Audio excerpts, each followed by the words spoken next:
Greetings, everyone. Welcome to day 3 of the Washington Group on Disability Statistics annual meeting. Thank you for spending a third day, afternoon or morning with us. Again, my name is Julie Weeks, and I'm part of the Washington Group Secretariat.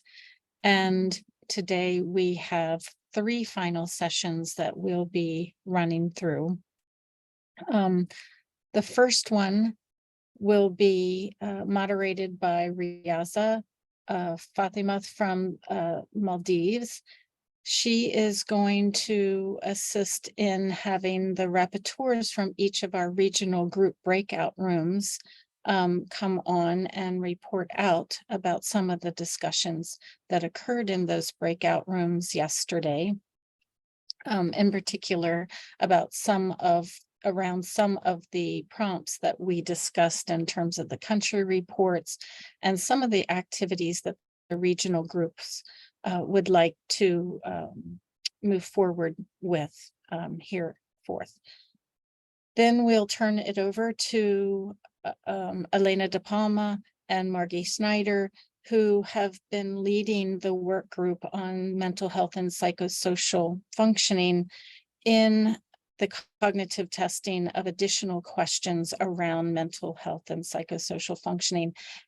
There will be a number of speakers in that session. In addition to Elena and Margie, we will hear from representatives from Costa Rica and from Hungary who have done some of the testing in their respective areas. And then we'll finally wrap up with a session, as we usually do at the end of the Washington Group meeting, where we reflect on some of the accomplishments of this meeting and in the past year. Moreover, thinking about our future activities and what should we do from here. And I invite everyone's discussion and participation during that session, of course, as we determine what should our work plan be for the coming year. So with that, I'm going to turn the floor over to Riaza to introduce our session number 8. Riaza. Thank you, Julie. I hope you all can hear me well. Yes, okay. I can. So welcome to day 3, or the last day of our annual meeting. Today we are going to start with, well, actually we want to hear back from all the breakout groups and see what was discussed and what was agreed upon during your discussion that was held yesterday. Within my group, we definitely made improvement and progress, and I'm hoping that it was the same with other groups. So let me start with Casablanca group. If you could let me, okay, so okay, sorry, I'll follow the whichever one, it's okay. Whatever order everyone's ready. Okay, I hope everyone is ready, by the way. So let's start with Brazzaville group. If you can let me know who is the rapporteur, if you can unmute your mic, turn on your camera, and or unmute your mic and let us know what was discussed and key key outcomes from your discussion that was held yesterday. So Brazzaville group, may I know who is there?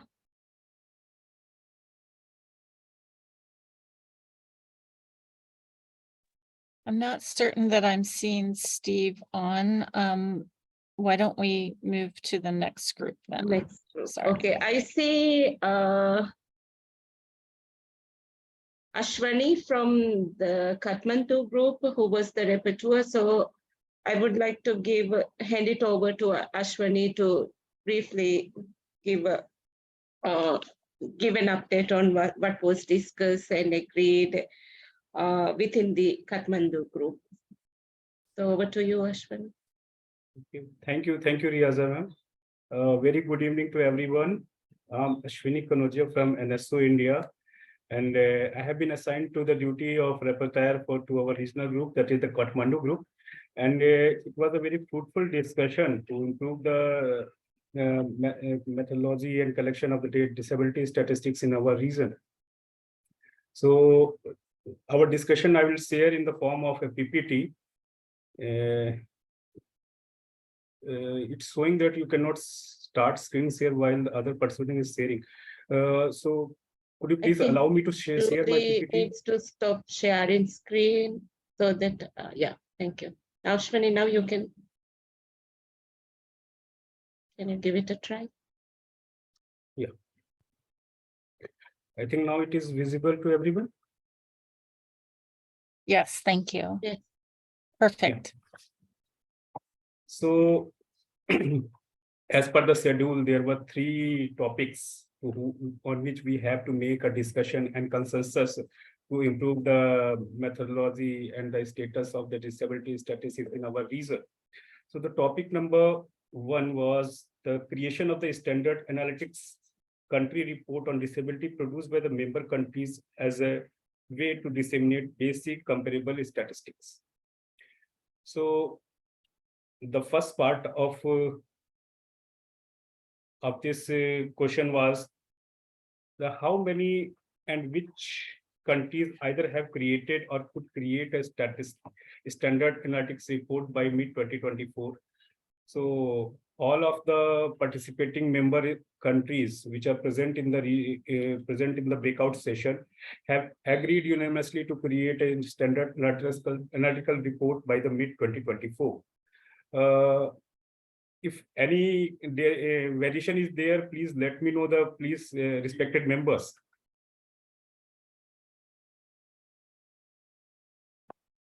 Okay. So, okay, dear Ashwini, it's okay. Please go ahead. Yeah, thank you so much. So the next part was that is technical assistance needed to assist in the creation of the report for the regional or for individual countries in the region. So this question was also deliberated in our breakout session, and countries of the region have opined that the technical assistance from the Washington Group would be welcomed and it is needed for the creation of the report for the region. Moving to the next point of the first question, that is what type of assistance would be most useful training webinar for the region, technical assistance at the country level, in what format, content of that is needed for the training.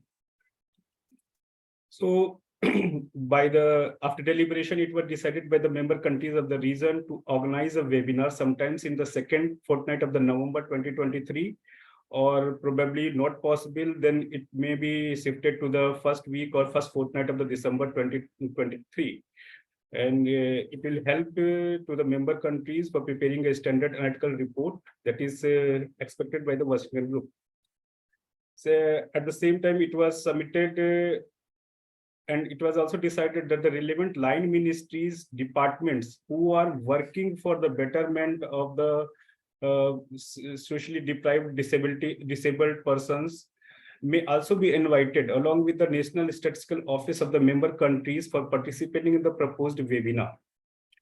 And in this direction, the National Bureau of Statistics Maldives has voluntarily agreed to take lead for organizing the webinar, and they have committed to prepare the agenda for the webinar. So we must thank to the National Bureau of Statistics for taking the initiatives in this regard. The second topic of discussion was the major activities since the last Washington Group annual meeting that was held in the year 2022. So country-wise, I have given the brief input which emerged during our discussion. The Nepal and National Bureau of Statistics Nepal data on disability have been collected and compiled recently conducted population census. So that was the activity which Nepal has conducted during after commencement of the last meeting of the Washington Group. Thereafter, the Maldives has submitted that the data on the disability have been collected and compiled in the recently conducted population census. And as far as the Indian concerned, I myself is the representative from India, and I have submitted that due to the outbreak of COVID-19 and being a very vast country, it would not be possible to conduct the census on the scheduled time. And we are in the process of finalizing the survey tools. and it will be conducted very soon when the government will finalize the date for the census.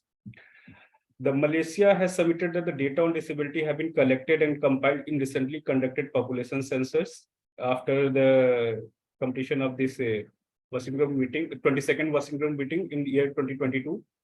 And the Hong Kong representative has submitted all the activities pertaining to the collection and release of data on disability have been completed in the year 2023. Again, want to seek attention of the member countries if any variation from the discussion, because I was writing down and just reproducing the discussion. If any variation, please let me know so that I can make necessary correction.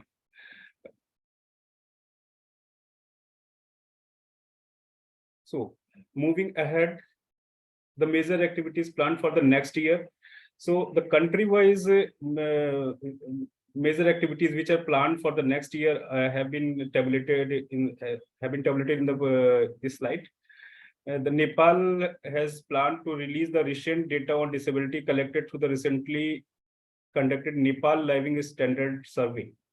And the representative from the Maldives has submitted that they have proposed to release the recently collected disability statistics on the occasion of the World Statistics Day, that sometimes that is on the December 20, I think that is on 3rd December 2023. They have submitted that it will be released in the December 2023. On behalf of NSO India, no specific activities have been planned. Being the representative, I'm saying this very responsibly that no specific activity have been planned in the disabilities for conducting the disability survey. However, we are welcomed that as per the outcome of the Washington Group 2023 annual meeting, and we may plan the activities if anything is there. And the Malaysia representative has submitted that the data on the disability have been collected and compiled in recently conducted census. And so far as the Hong Kong is concerned, Hong Kong has submitted that they have planned certain activities for the next year. They have submitted that as there is a change in the definition after using the Washington Group short set and extended set questions, more explanation are required for the NGOs to understand the impact on the policies. They have also planned to study on some projection using the A6 prevalence based on the survey results with some statistical modeling method for the data between survey and the census years. And they have also planned to use the administrative data to assist in the estimation of the results which they have received by the recently conducted survey. So these were the mainly questions agenda of our discussion during the breakout session. Apart from this, moving ahead and taking the forward our success in and development in the field of collection of disability statistics and policy formulation thereon. And it was proposed that a in-person meeting or workshop in the next year may be organized with an objective to promote and share the best practices for collection and compilation of the disability statistics in the member countries of the region. So for this purpose, representative from the Nepal, our Sri Rajan Vishwas had proposed that India should explore the possibility. So on behalf of India, I have discussed this issue with my senior authorities. So there is a let down protocol and procedure for conducting the international workshop. So we are working on this. As soon as we have finalized and any specific concrete decision is there, we'll definitely inform to the Kathmandu group and subsequently to the Washington group of statistics. And the second way forward, which we have decided during our breakout session, that the Washington group short set question, extended set of questions, short set enhanced questions are available in the official UN languages and in the translated form. So it was decided that the possibility of translating these set of questions into local language, the country-specific languages of the region may also be explored. So these are some points which majorly emerged from our discussion during the breakout session. I think I have covered all the points which we have discussed during the last evening on the breakouts during the breakout session. Thank you, Ashwani, for preparing these slides on such a short notice, and you have summarized the discussion quite well. But let me quickly add on to what was presented by Ashwani. We had a member from Thailand as well there.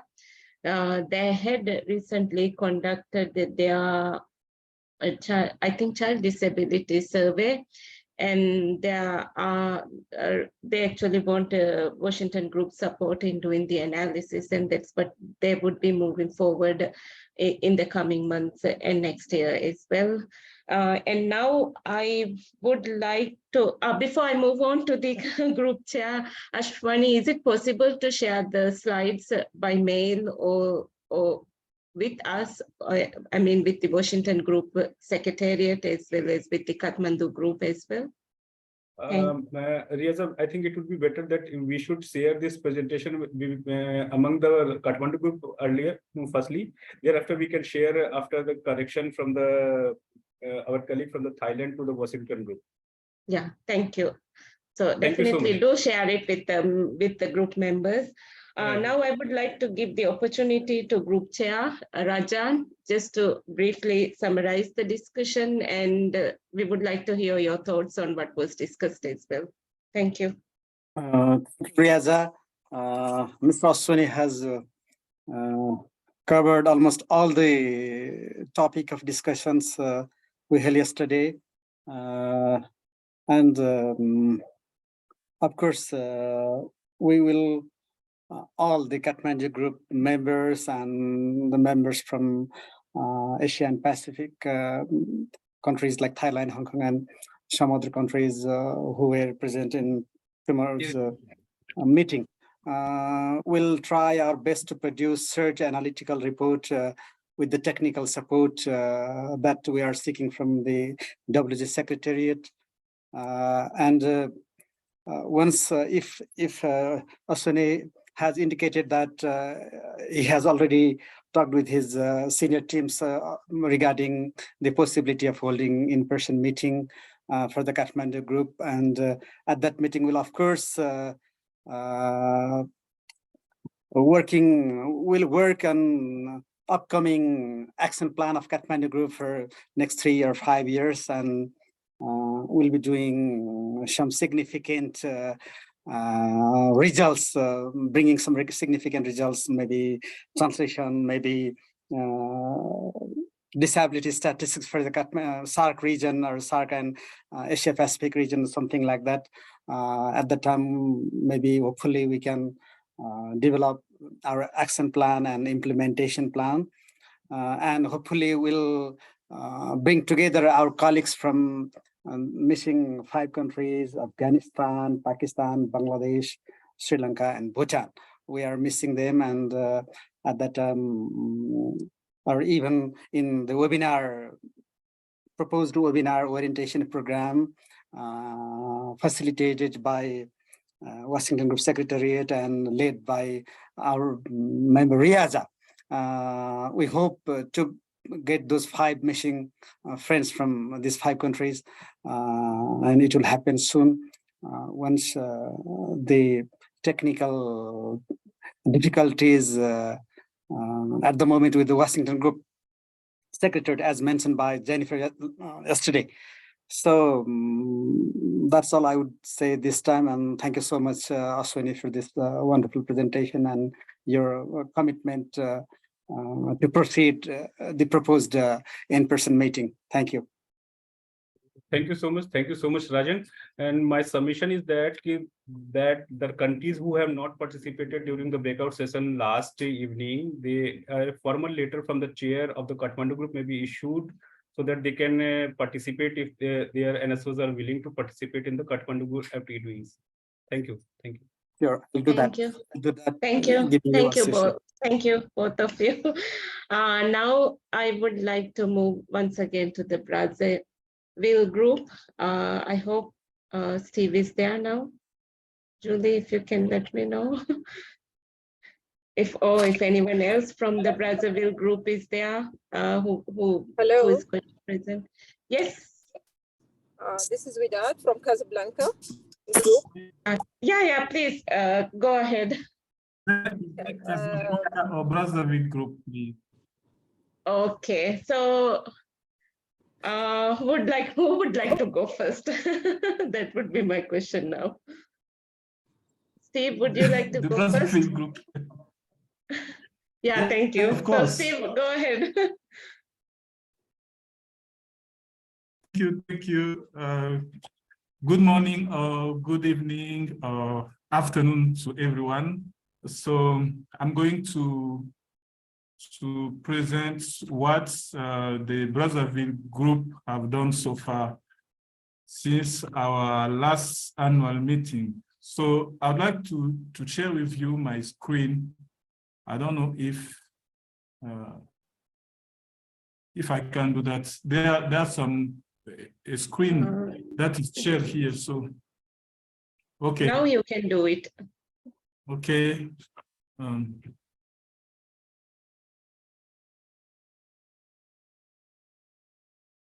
Is it okay now? Yes, we can see it. You may want to put it in presentation mode. Thank you, Steve. Is it okay? Yes, we can see it now in slide mode. Okay, thank you. So what I want to share with you is the activity that the Brazzaville group has done since let's say in 2023. So starting with the first question that were proposed, I have to say that the question was let's start by A. How many and which countries have created or could create a standard analytic report by mid-2024? To this, I have to say that only one country has created a standards analytical report, which is Mali. The activities were done in, let's say, in May 2003, if I'm wrong. And so some countries could have created a country report by mid-2024. Here I mentioned Burkina Faso, Guinea, Niger, and Congo. But I have to say that where we went to the breakout room, our breakout room, we did not get enough attendees. So that's why I could not get feedback or information from countries. So I'm so sorry for that. Let's move ahead. So the next slide. Oh.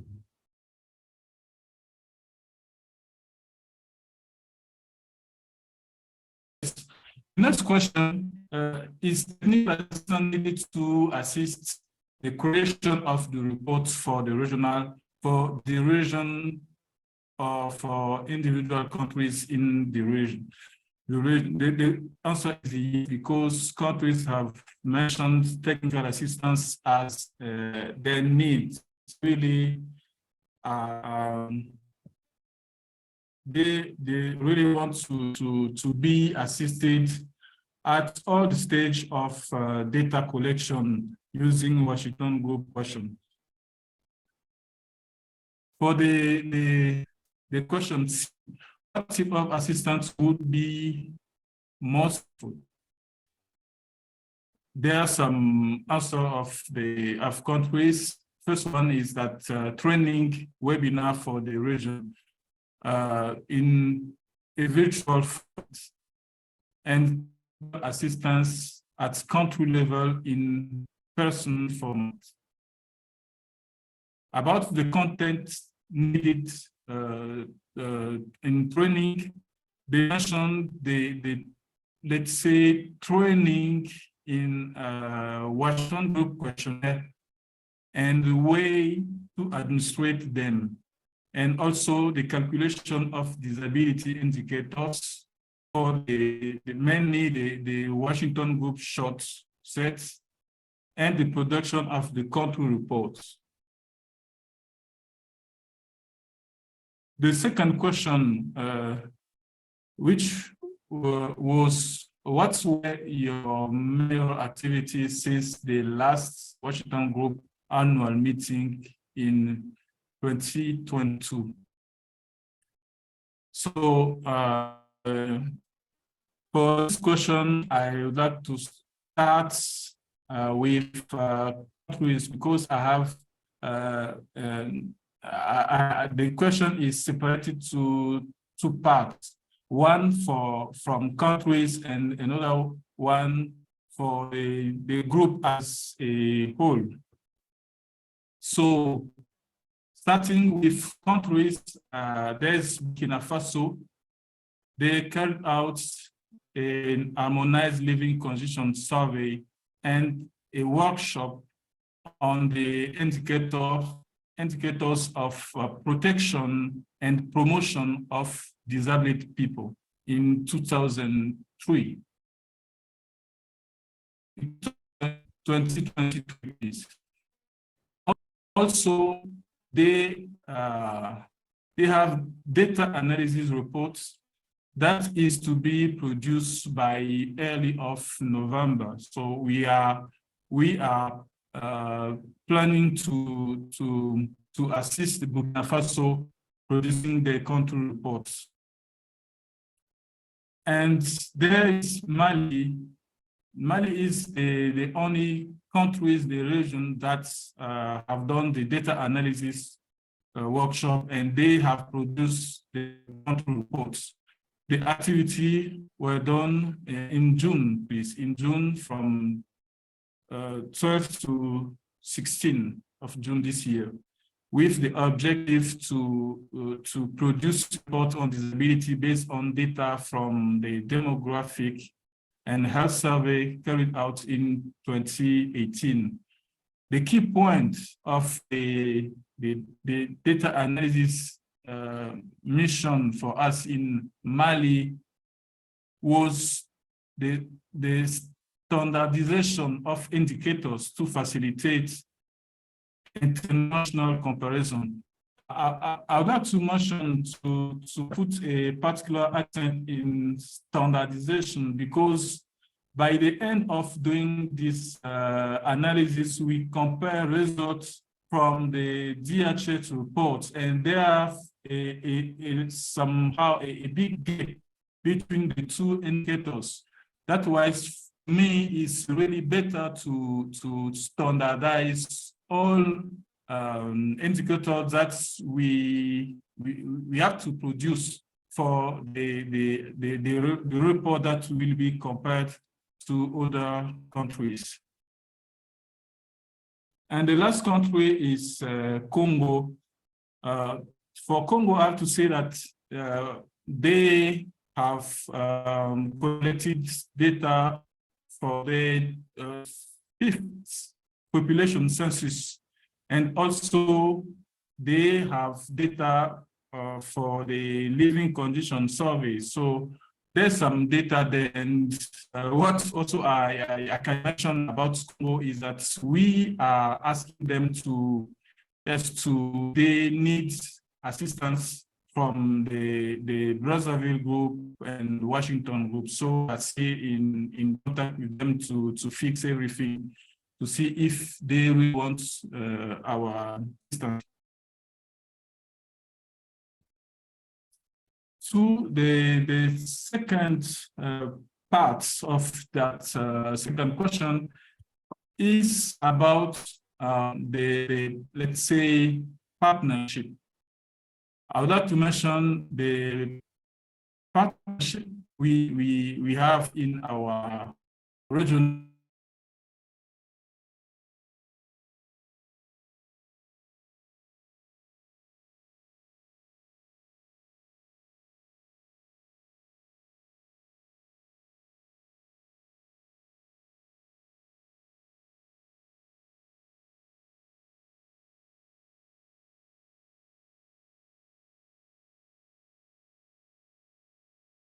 Steve, if you can hear us, we have lost connection with you and it looks like you are muted. Can you unmute, please?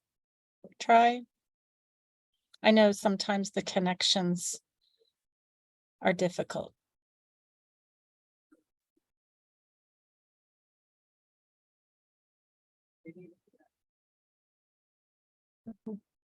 Steve, you are still muted. We can see your screen, but we cannot hear you, Steve. Are you muted? Is it okay now? Very nice. Thank you. Yes, we can hear you. Perfect. So where were we? Let me go it. Yes. I don't know if you have my screen and I'm not sure that if that's the where we stop.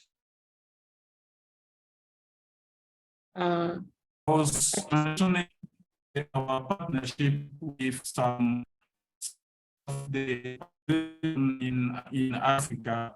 So is it work, please? We can see your, Should I go back? we can see your screen. We're having trouble hearing you. I mean, I can hear you. You're just kind of going in and out. The connection appears to be unstable.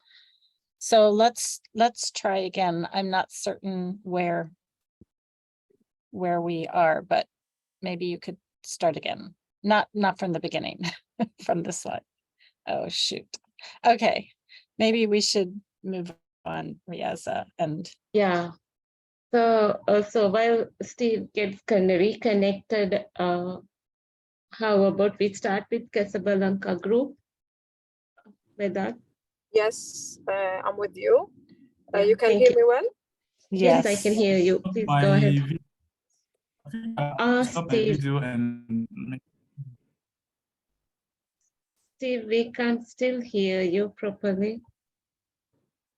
oh. So I stopped my video expecting that my communication will be better than before. Hello. yes, we Hello. can. Yes. Sorry, Julie. Julie, go ahead. No, sorry. Steve, you are still kind of going in and out. So what I suggest is maybe we should try disconnecting and come. Okay, we can see your slides. Okay. Can you go ahead? Go ahead. Okay, thank you. Thank you so much. Perfect. So, That's better. as I mentioned, for the second question, what were your main activities since the last Washington Group annual meeting in 2022?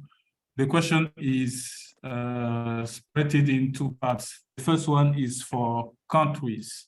I'd like to start with countries, where I have to say that I have some countries. I did not get enough countries during our breakout session, so breakout room, and I just only have a few of them: Burkina Faso, and Congo, and Mali. Other countries, I did not get any feedback from them. So starting with Burkina Faso, they have conducted the Harmonized Living Conditions Survey and a workshop on the indicator of protection and promotion of disabled people. Is it okay now?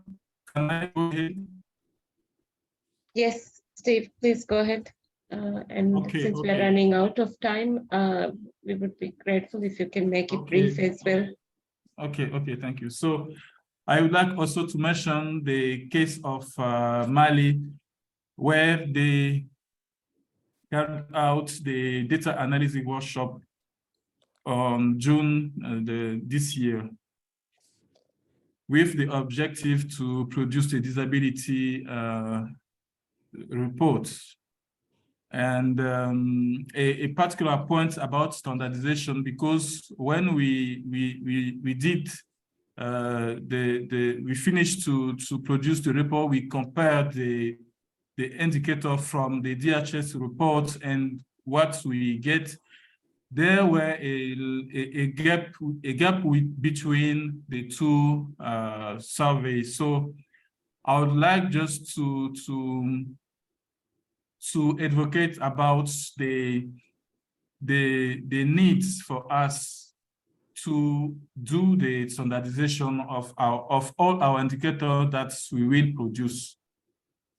There's also Congo, where they carried out the population census and a living condition survey, meaning that there is a lot of data in Congo. So we are just still in contact with them to see if they really need our assistance to produce the disability reports. And I would like to mention our partnership. We have some partners, I mean, the Economic and Statistical Observatory for Sub-Saharan Africa, based in Bamako, Mali, and the Institute for Training and Demographic Research, based in Yaoundé, Cameroon. We also started some collaboration with Enable, which is a NGO based in Nairobi and Washington, DC, with the mission to empower persons with disability through technology.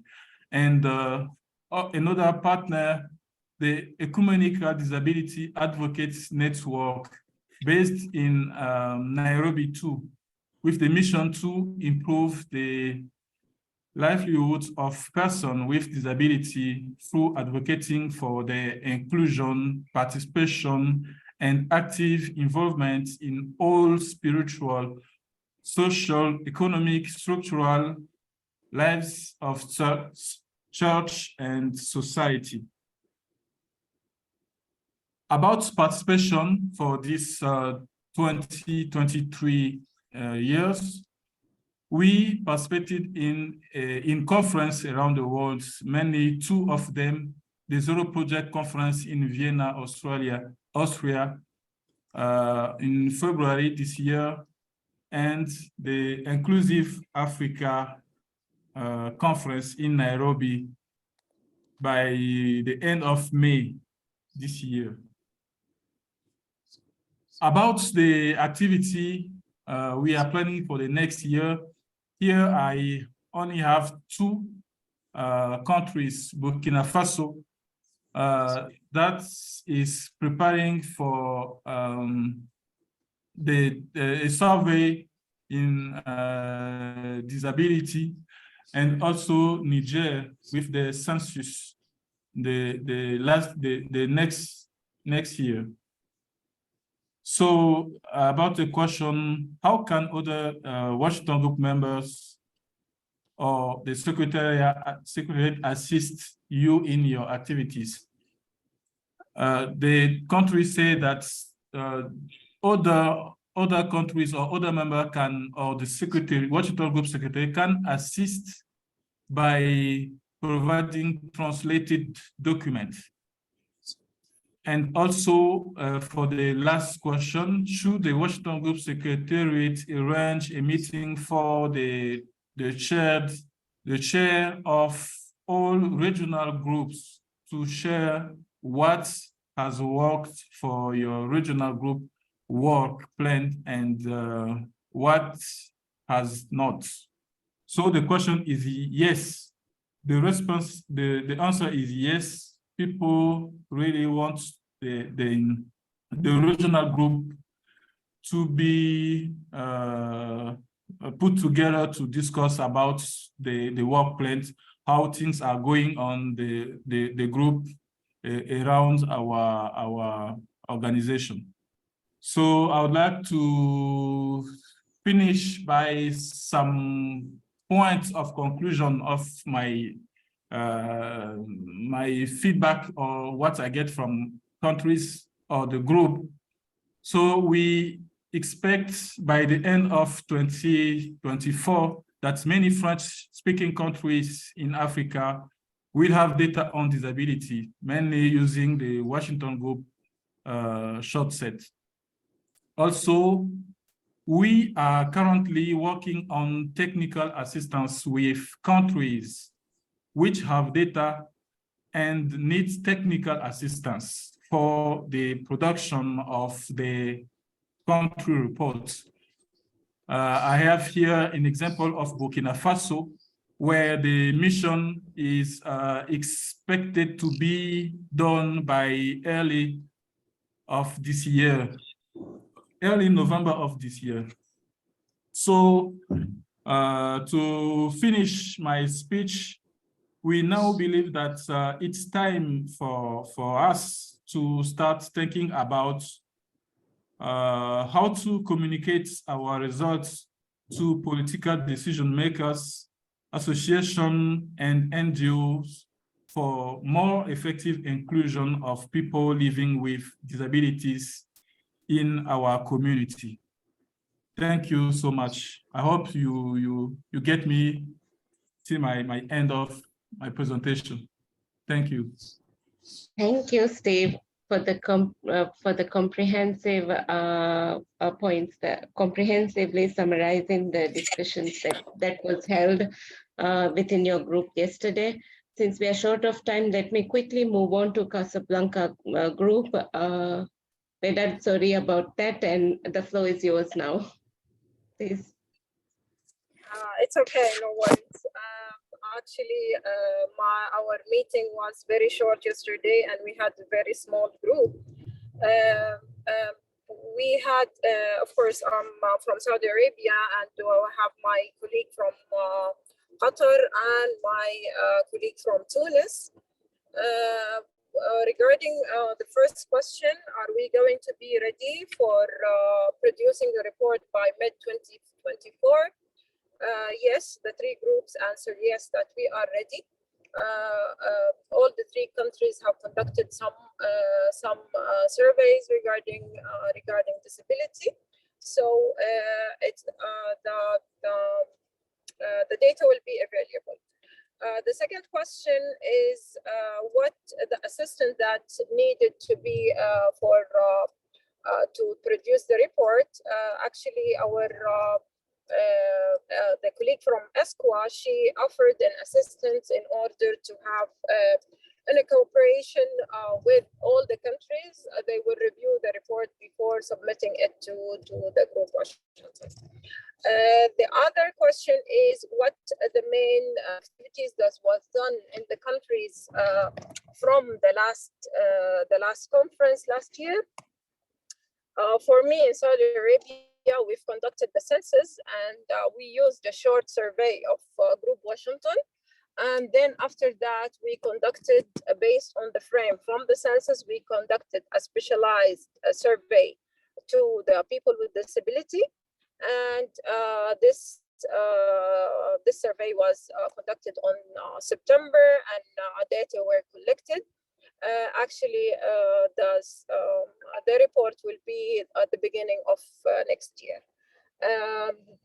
For our coming project that is coming, that is going to be for the next project is going to be the mix survey. It's going to be between or end of 2024 to the beginning of 2025. This is for Saudi Arabia. Regarding Qatar,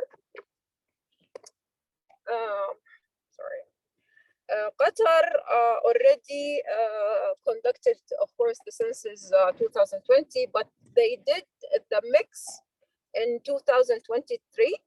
And next year, they are going to do the specialized survey until 2024. For Tunisia, they already conducted the mix in 2023, and they are going to conduct the census in 2024. Of course, as an announcement from Ms. Nada Jaffer, she said that also other Casablanca countries, they are going to do a specialized survey other than Qatar and Saudi Arabia. Iraq and Egypt, they are going to do what they call it, specialized survey on people with disability. And this is me in very short comment. Thank you so much for that. And I hear a lot has been done from even within the Casablanca group. So kudos to you all as well. Next, if I can get to know anyone from Southeast African group is there, or the Buenos Aires group is ready to present. If you can unmute your mic and let me. Hi, Nicholas. Riasa. Yes, if Hi, you want, Nicholas. how are you?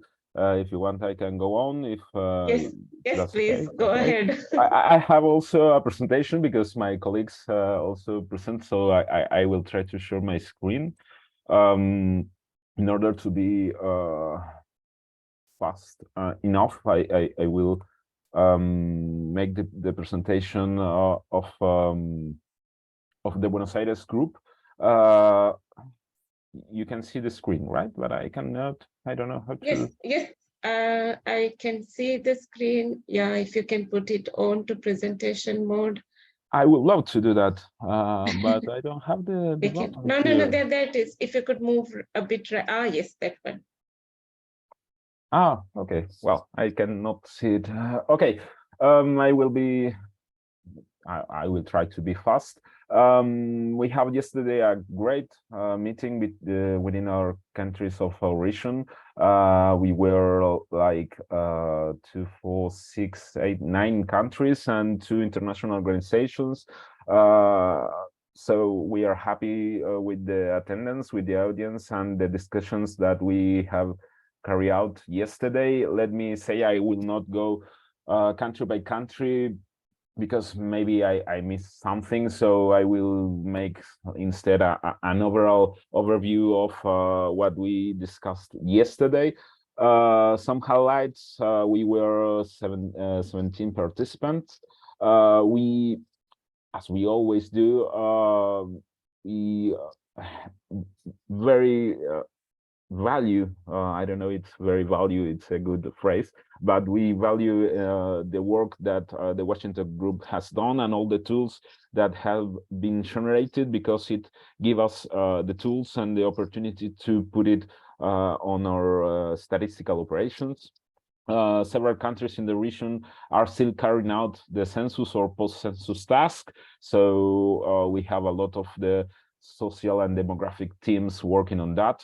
Also, the countries, as I mentioned, make some points of what they have been done, what surveys that have been done in their countries, and how they are using or adapting the Washington group tools. Also, we point out some difficulties that was faced when the surveys were made, and also how and also the need that we have to continue sharing experiences and good practices, and how we are using the tools of the Washington groups in order to not having problems, and also or avoiding problems, but also to have better knowledge of which tools or which ways are better to use in the Spanish language in our region. Also, I move on. This is the last slide. We have ECLAC with us, and that was very important. ECLAC is the Economic Commission for Latin America and the Caribbean. They offered to help us in like technical assistance to the country to generate the standard national reports that we talked yesterday.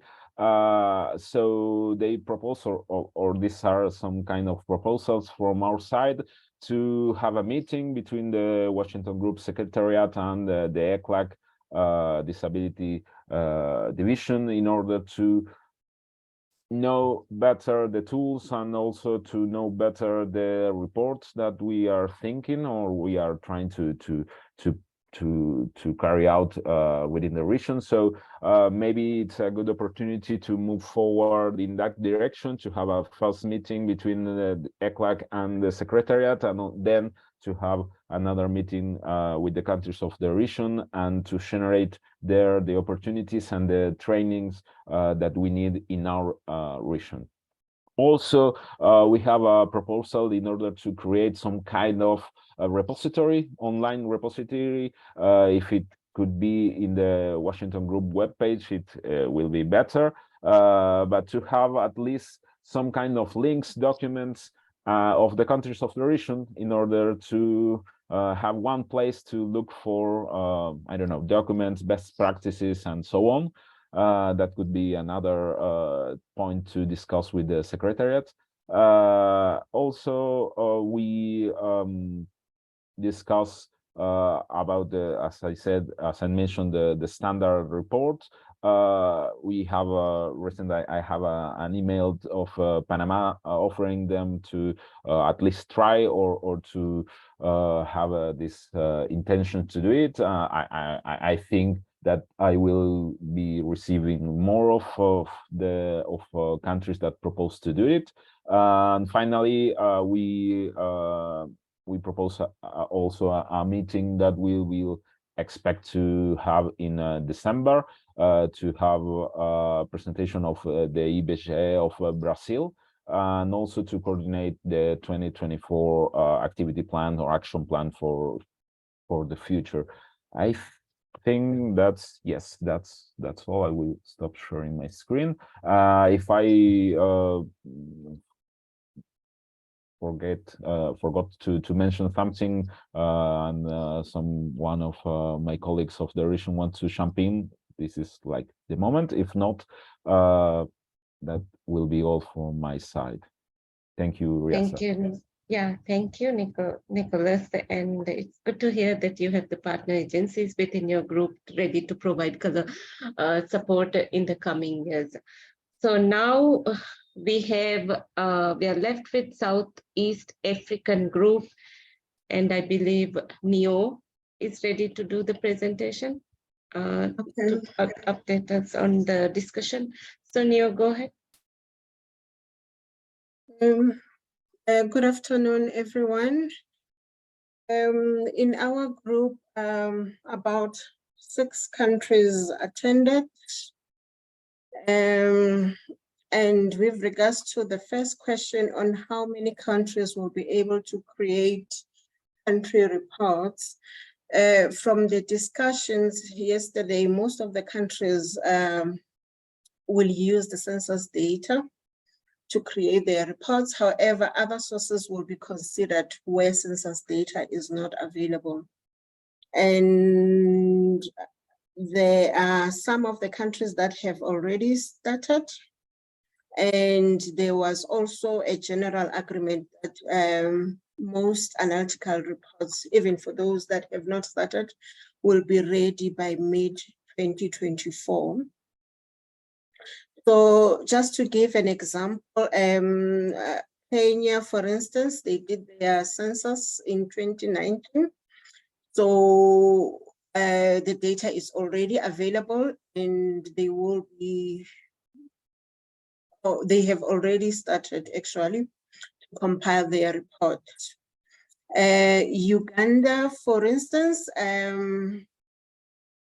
they will compile their report using the THS 2022, and this report, the analytical report, will be ready by December 2023. South Africa, we've only published the census now in October 2023. We are hoping that we will have the country report in mid-2024. And so on. Okay, let me see. Okay, we also have Mauritius. Mauritius, they will have their census 2022 report beginning of 2025. So they will try by all means to finish the report before the conference. Yeah, I thought maybe I should highlight this one. Among the group, we also had the Caribbean. And they are still working on the Caribbean. Now I forgot the name of the country. Anyway, we had a visitor, and they are still working on the 2022 census, and they are not sure when the results will be ready. Yes. Now, moving on to the technical assistance.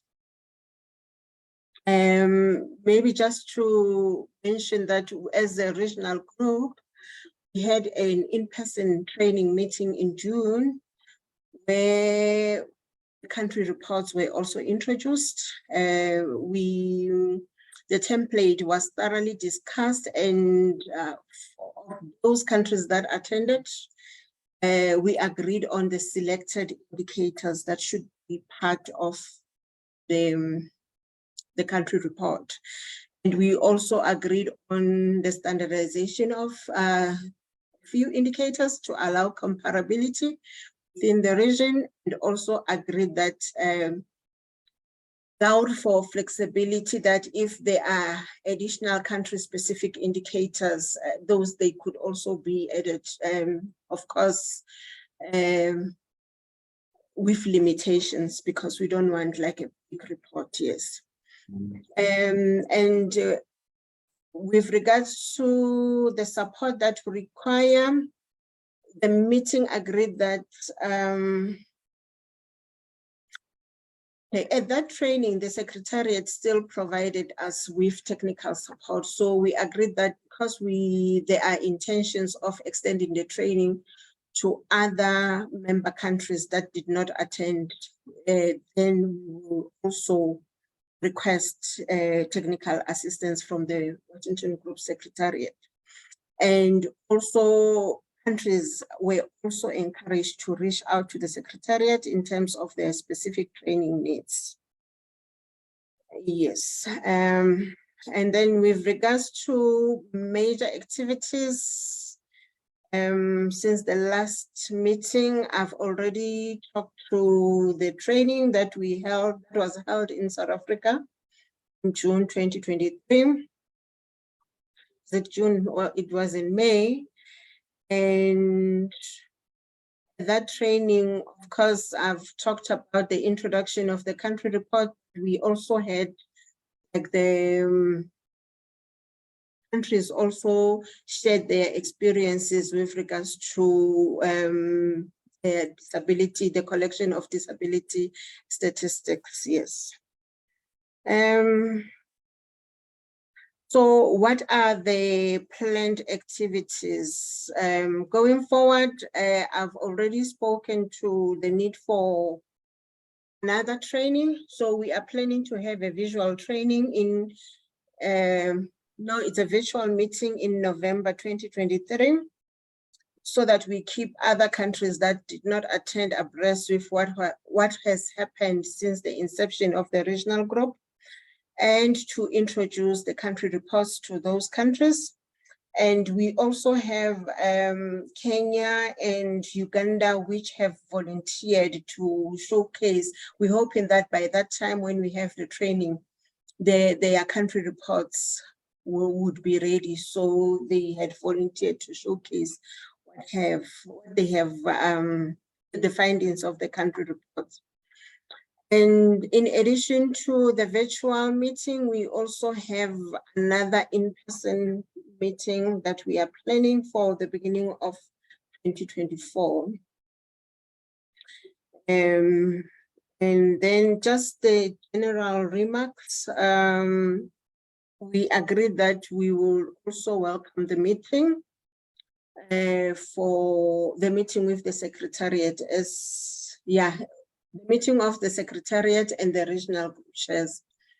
In addition to the questions that were raised, we also touched on countries requested to update their annual disability questionnaires. It looks like from our region, not we did not really comply in terms of submitting the annual questionnaires. Yes, that's about it from my side. Thank you. Thank you, Neo. Julie, was there any other group of any non-affiliated countries or partners within the breakouts, during the breakout session? Yes, there was. So, but I'm not certain who the rapporteur. Suzanne, I see you're coming off of Yeah. mute. Yeah. Go right ahead. Thank you. I will Please be go ahead, very. Susan. Can you hear me? Yes. Yeah, excellent. The representatives in the unaffiliated group were from 4 countries, Latvia, Portugal, Sweden, and China. And Sweden and Portugal can probably make country reports. We need to see the template, of course, and it can be a matter of resources, but data is already collected, and the age standardization is what is lacking, so forth. China is currently conducting a pilot with the Washington Group Shortset in the region of Beijing, and they had a question about whether there would be an interest in a regional report using data from the pilot, since the pilot is conducted in one of the regions, the region of Beijing. Some of us expressed interest in a training webinar related to the country report. No one expressed a need for more assistance or country-specific support. We all expressed interest in the template. We did not go into forthcoming work during the next year or anything like that. We just talked about the country reports specifically. Latvia has no data to make a country report from. They have administrative data on disability. So they might not be able to do a country report. So that was a very short summary of our discussion. We also talked about if there would be relevant with a regional group for Europe. Since we were only 3 countries, we could not really say, but we expressed an interest in a breakout room for Europe. Since several EU countries explicitly have harmonized surveys. So we already have a lot of cooperation between the countries within the European Union. But there is also an interest, of course, to partake in discussion across regions. So that was all from me. Yeah, thank you. That was indeed very brief and short and brief. With that, we have come to an end of this session. Let me once again thank all the regional group members, the rapporteurs for your fruitful contribution. Before concluding, I would just like to highlight the key points that came out from this breakout group session. I hear countries' readiness to prepare the standard analytical report, which would make Jennifer and Julie and the Washington Secretariat quite happy. Within the regional group, various countries have carried out different activities. I mean, if we compare with our last meeting and our meeting, so there has been some countries have completed their census surveys, others are getting ready to carry out these activities. Of course, within the group, it also gave the opportunities for the countries to form partnership with different members. There's the possibility of moving forward with working as a working group and organizing webinars, virtual sessions as such to train each other. And finally, countries are very much looking forward to technical assistance from the Washington Secretariat for various activities related to disability.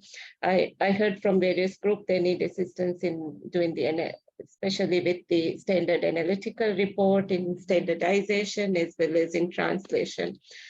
So that's a very brief wrap up from my side, and thank you once again. And now I would like to hand it over to Jennifer. or Julie? Yep, Thank it's you. me. Thank Yeah, you. Thank you. Thank you. I'm going to be moderating the next session. And I first want to thank everyone who attended the breakout group sessions for some really excellent discussions. And if I could ask all of you rapporteurs who had slides, if you could send them to the secretariat whenever you think they're ready. And if you need to share them with your members first, that would be fine, or the secretary can assist you in doing that. But we would like to have that for our records. And for those of you who didn't use slides, if you had like just talking points, just handwritten notes, nothing formal, nothing fancy. If you can send that to us, then we can also include that. And we will be back in touch with the European countries. I mean, we'll send something out to all of the European countries that were at this meeting to see what they would like to do moving forward. If not a real group, maybe certainly you can always have a room, and because there is a lot of comparability within the region. So that is something we would really like to see, actually, something happening in Europe. And then also think about maybe combining in the Kathmandu group, any members from Southeast Asia that would like to join that group. We can see how that goes. So we'll be following up with you after this meeting in the individual groups where something we might want to make some changes or do something new. So stay tuned, but anything you can share with us. We don't really do formal, very detailed minutes of the meeting, but we do like to pull things together and for our own knowledge so we can make better decisions. Kind of anything you can provide us would be better. I see, Julie, you came off mute. Do you want to add something? Yes, please. I have sent some private chats to some of the participants throughout this session, asking some follow-up questions and for some information. And in some cases, we do not have your contact information to add to the Secretariat records. So if you could check the chat, you might see a question or two from me. Thank you. Right. Yeah, that's right. We do not have a lot unless you are the member, the designated member, or you're on our list for some other reason. We don't have your contact information. So if you don't think we have it, just send it to us. You can always just send it to put it on the website, or I think everyone knows our emails. So if in doubt, send us your email address and we'll get back with you. Okay, so we're now moving to session 9. This is a work group update, a very, very busy work group, the mental health and psychosocial functioning work group, which is co-chaired by Elena De Palma from Italy and Margie Schneider from South Africa. And I just have to say that they have just been doing so much with so little over the past several years that it's really been a joy.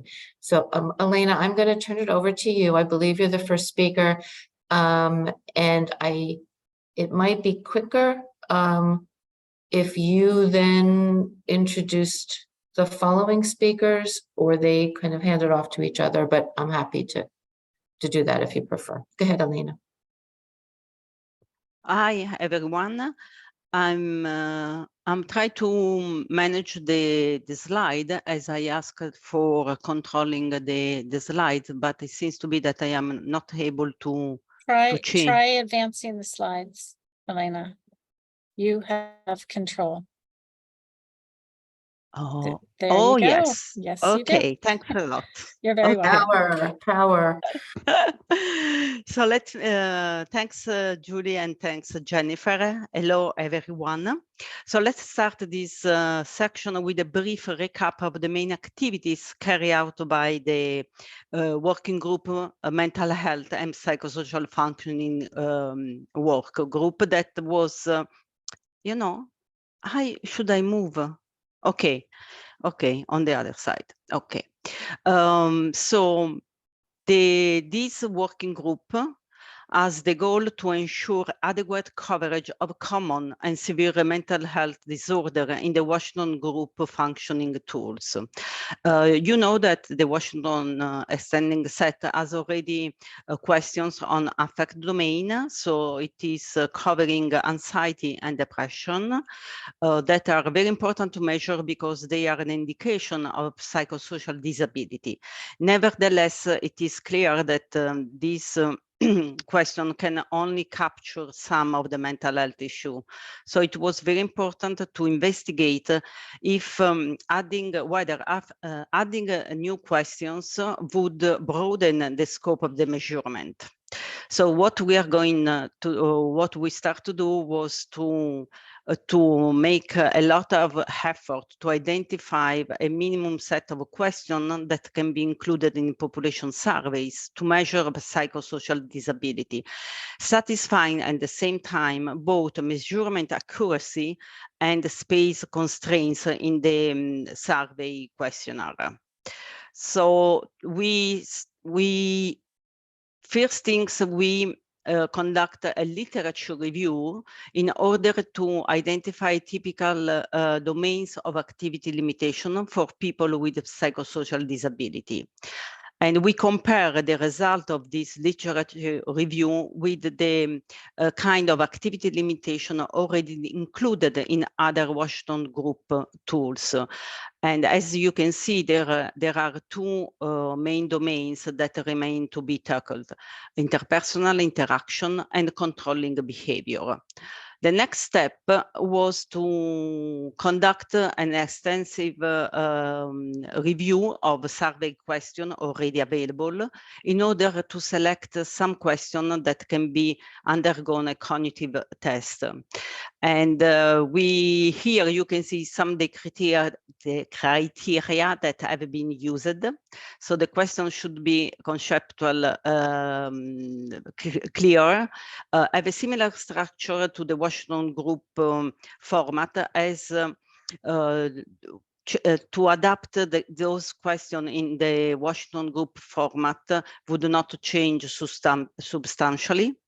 Be appropriate for self and proxy reporting, relevant for adults, as we have the child function model that covers some domain related with the psychosocial disability, no reference to environmental context, and the question should be culturally sensitive and appropriate, as well easy to translate. Here are the questions that have been tested so far. And as you can see, under the general domain interpersonal interaction, there are 5 questions that we know they are partially overlapping. And that is true also for the question about controlling, because we included 2 questions, one on controlling emotions and the other one about controlling behavior. We want to test all these questions in order to be able to select the one that perform better and to reduce also the number of the questions to be included in the surveys. So we had conducted several cognitive tests because cognitive tests allowed us to assess respondent interpretation of the questions, identify potential response problem that could impact the data quality, evaluate the cross-cultural equivalence of the questions, and therefore the translation into a local language of the questions that we have been proposed. All this allowed us to assess the performance of each question and the overall set of the question and their ability to count in people with psychosocial disability. 4 rounds of cognitive tests have been conducted so far, and let me take the opportunity to really thank all the research teams because they made this possible, and for us it's extremely important their contribution. The first cognitive test was conducted in South Africa, followed with the one in Costa Rica, and this here we were I can't believe that, but we were able to conduct 2 cognitive tests in Kenya and Hungary. So far, we 106 people have been interviewed, 62 with a mental health condition. That's mean with depression, anxiety, or bipolar disorder, schizophrenia, and other kind of mental health issue, and 45 without known mental health condition. Some participants also had some mild cognitive impairment, especially in the Costa Rica sample. The question, of course, have been tested in English, but also in Spanish and in Hungarian. Some interview in Kenya have been conducted in Swahili.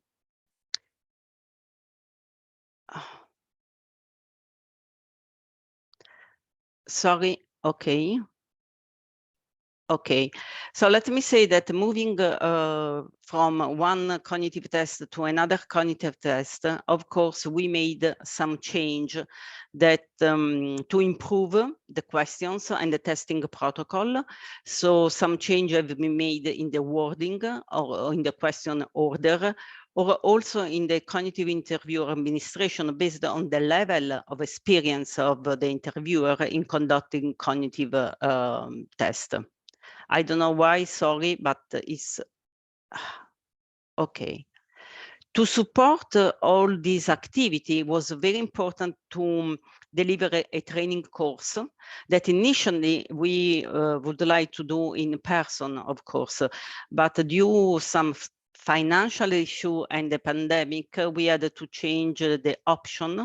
And right now there are different options for the training course. It can be e-learning training plus virtual meetings. It can be in-person training plus virtual meetings. It can be also self-paced training with virtual meetings. The training can be adapted to the country's necessity. This train provide an overall understanding of the cognitive interview method and provide also specific skills to conduct cognitive interview.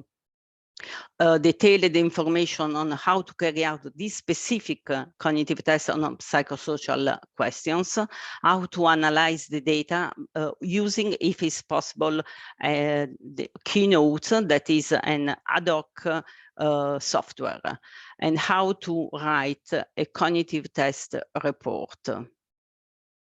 Let me conclude by providing some basic information about what is needed from a country that would like to be part of this exercise. Countries should select some interviewers with a good level of English, and these interviews have to attend the training course that can be, as I said, tailored to specific country needs. The country needs to identify a purposive sample, let's say more than 20 people, because of course, sometimes it can be some drop off from the respondent. Translated the testing protocol, but of course, if you already have the Washington group short set and the question on affect translated, then there is a minimum work to do on the translation of the new questions. Conduct the interviews, upload the information in Keynotes, conduct the analysis, and write the report. Everything is done with our support. So everything is done in very strong collaboration with us. My next slide, that is the final one, is about the next step. Of course, we need to finalize all the analysis and all the country report for each cognitive test conducted in each countries. Then we plan also to report, to written a report on overall results so far from all the cognitive tests.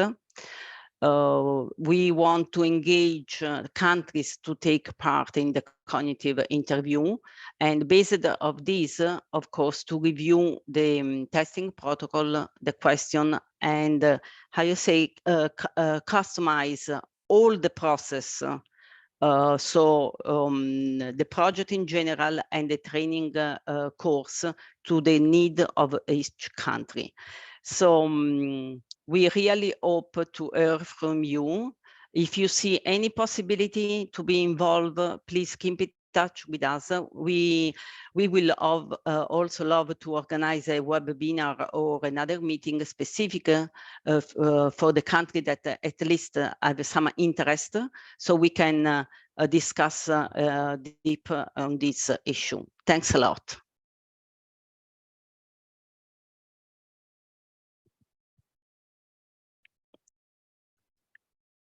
I conclude the presentation. Thanks. Thank you Okay, so much, sorry. Elena. No, that's okay. I was on mute and had a little trouble unmuting. So I think the next presenter are from Costa Rica. Sophia, are you first? Eugenio should be. Oh, Eugenio, sorry, I have apologies. Yes, I will Go do ahead, go my ahead, Eugenio, go ahead. Thank you. I will do my presentation in Spanish. Okay. Buenos días a todos y todas. Buenas tardes o buenas noches. Recibo un cordial saludo desde el INEC de Costa Rica, de parte mía, Eugenio Fuentes Rodríguez, parte de Sofía Mora Steiner. En la siguiente diapositiva les comentaremos un poco sobre nuestros antecedentes. Puede continuar con... Gracias. En la siguiente diapositiva les comentamos que a partir del proceso de diálogo que tuvimos en el país a partir del censo 2022, surgió la necesidad de tener información del ámbito psicosocial con las organizaciones de la sociedad civil. Eso se detectó como una necesidad de información. Entonces, a partir de ahí surgió el compromiso para trabajar en esto. Siguiente, por favor.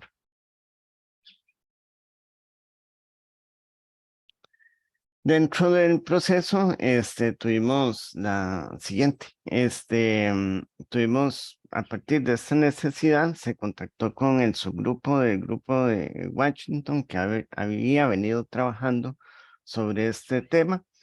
Como comentaba Elena, se tradujo el protocolo y además de esa traducción se validó con el subgrupo de Buenos Aires, por lo que podemos decir que tenemos un protocolo que está en un español comprensible para el contexto latinoamericano. También en la capacitación la tuvimos fue sincrónica y asincrónica. En la sincrónica tuvimos participación tanto de personas del Instituto de Estadística y del Consejo Nacional de Personas con Discapacidad. Pero ahí el tema fue que no todas las personas tenían un buen nivel de inglés, que es una de las recomendaciones de lo que comentaba Elena. Y en la sincrónica se montó la capacitación en la plataforma Moodle. Siguiente, por favor.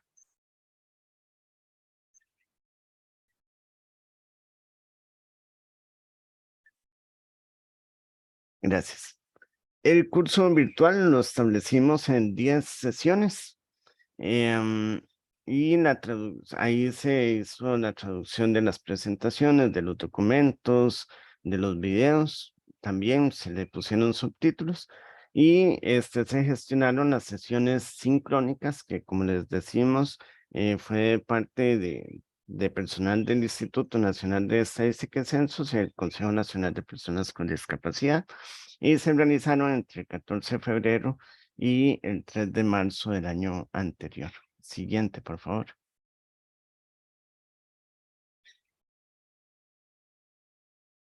En esto, el reclutamiento lo distribuimos estratégicamente para que las personas con alguna condición de salud mental fueran reclutadas por parte del Consejo Nacional de Personas con Discapacidad y el resto, o sea, las personas sin ninguna discapacidad mental diagnosticada, las reclutamos por medio del INEC para conformar la muestra. Se agendaron las cintas, se firmó el consentimiento informado antes de empezar el proceso de la entrevista. Y en los casos en que fue necesario, se fue sustituyendo las personas informantes cuando era necesario. Siguiente, por favor.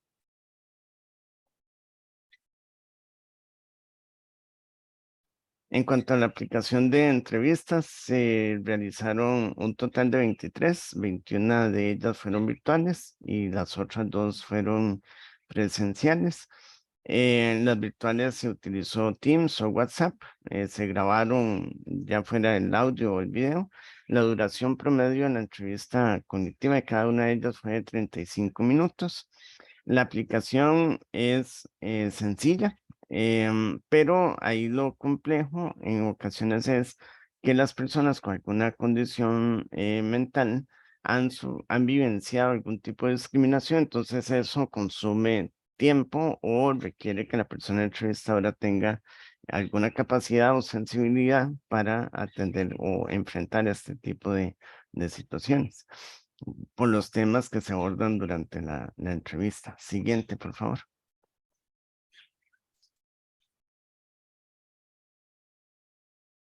En cuanto al análisis, se utilizó el QNotes, como decía Elena, del CDC, para tomar las notas.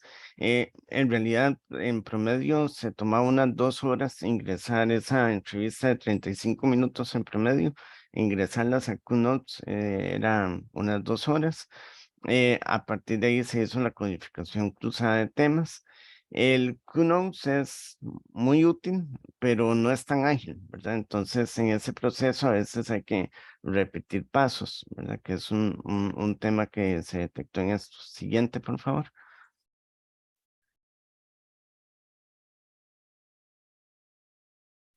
Luego, con base en la codificación consensuada, se realizó el análisis final, se detectaron o se plasmaron en el informe final los resultados más relevantes y también se coordinó el formato final con Margui y con Elena. Ya para concluir y cumplir con el tiempo, en la siguiente diapositiva, por favor. Los siguientes pasos de nuestro punto de vista. Siguiente, por favor. En las lecciones aprendidas y próximos pasos, en el INEC seguiremos aplicando las entrevistas cognitivas para otros temas. En realidad es una técnica que es muy útil para resolver problemas en los cuestionarios. Y es de nuestro interés seguir en el proceso de la medición del ámbito psicosocial, especialmente al ser una demanda en la información de las organizaciones civiles. Y para concluir, queremos agradecerle profundamente desde el INEC y en lo personal de parte mía y de Sofía Mora, a Margui y a Elena por su paciencia y todo lo que nos han enseñado en este proceso. Eso era lo que teníamos para comentarles. Muchas gracias.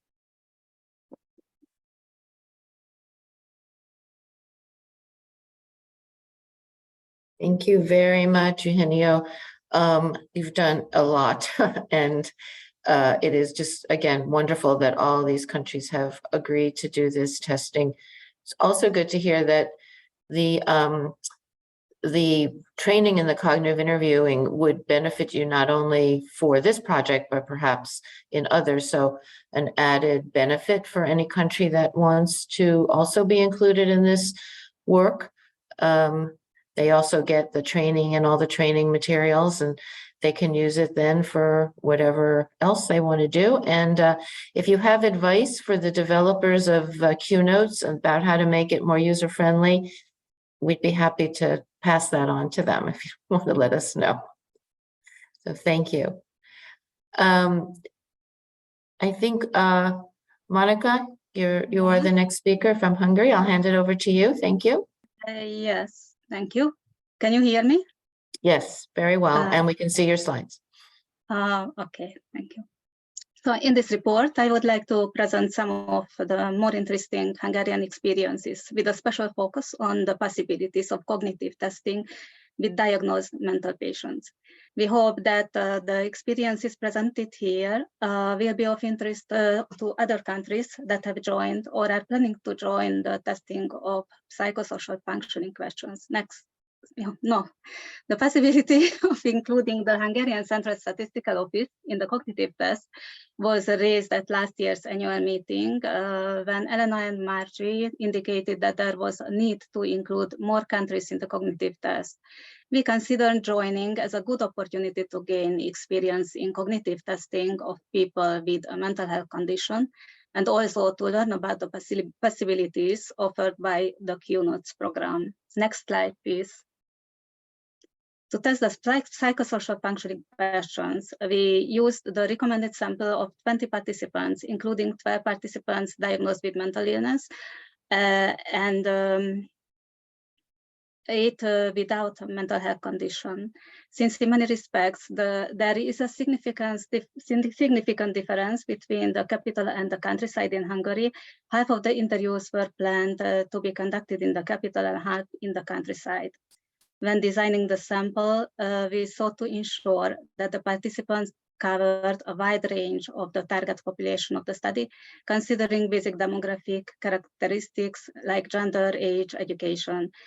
In terms of diagnosed mental illness, we try to ensure that as many different types of mental illness as possible were represented in the sample.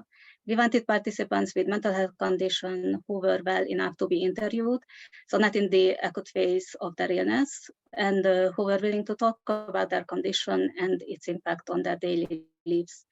People with intellectual disabilities and people whose illness is linked to the use of psychoactive substances were excluded. Next slide, please.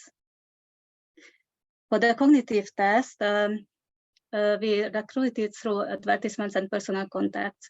The advertisement inviting applications for testing was published online on the relevant interfaces of the website and social networking site of the statistical office. In order to find participants diagnosed with a mental illness suitable for the cognitive test, it was also necessary to recruit through personal contacts. Therefore, we directly contacted institutions providing daycare or assistance to people with mental illness, including some institutions in Budapest and also in the countryside.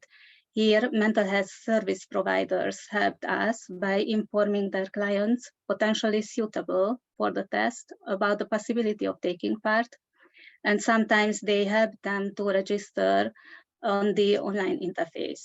In both the advertisement and the personal contact system, we directed applicants to an online platform of the statistical office where they could finalize their application by filling a screening questionnaire and accepting the privacy statement applied in the practice of the statistical office. The screening questionnaire included the questions needed for the sample selection. Next slide, please. As we offered a fairly fair fee for the participation in the cognitive test, a total of 400 people responded to the survey. The final sample was created by selecting those who best matched the test objectives. Here I show the final composition of the sample. Overall, the quotas originally planned for the sample were met. Next slide, please. The slide shows the main features of cognitive interview in Hungary. I'm not going to talk about all of them. Here, I just want to say briefly that the interviews were face-to-face and were conducted at the statistical office building in Budapest and at a daycare center for mental health patients in the countryside. In both places, separate room and quiet environment were provided for the interviews. The interviews were conducted in Hungarian and were typically 35 minutes to an hour long. Next slide, please. As we also interviewed patients with mental health problems, we paid special attention to creating a calm, supportive atmosphere and to the condition of the participants.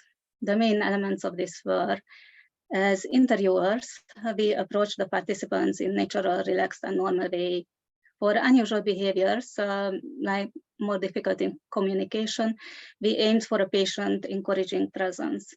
We paid particular attention to the participants' conditions and needs. If we perceive major difficulties or tensions, we gave feedback and tried to find a solution to the problem. We tried not to overload the participant with questions. If responding to the probes caused tension, we didn't force further questioning on the topic.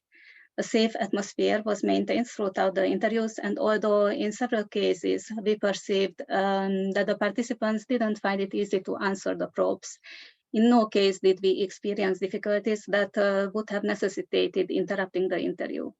The interviews were always concluded with a short discussion, but the participants had the opportunity to tell us what it was like for them to answer the questions.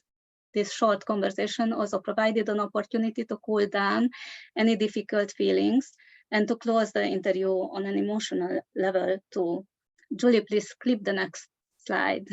Thank you, Monica. I'm going to advance the slide, but we have a request from the interpreters as well to perhaps slow down a little bit. Okay. Yeah, they're. I thank just want you. to keep the time. Yeah, no, I understand the tension between time and. Yeah. Yes. Thank you. Okay. Okay. I try to slow down. Next slide, please. Julie, please, next slide. Thank you. For the analysis, we used verbatim transcripts of the interviews, listening to the original audio recordings if necessary. In Hungary, each participant's interview data for a given question were summarized according to three main aspects, where one phenomenon may be relevant for more than one aspect. Interpretations, that is understanding what the question is asking, and interpretations on terms and concepts in the question.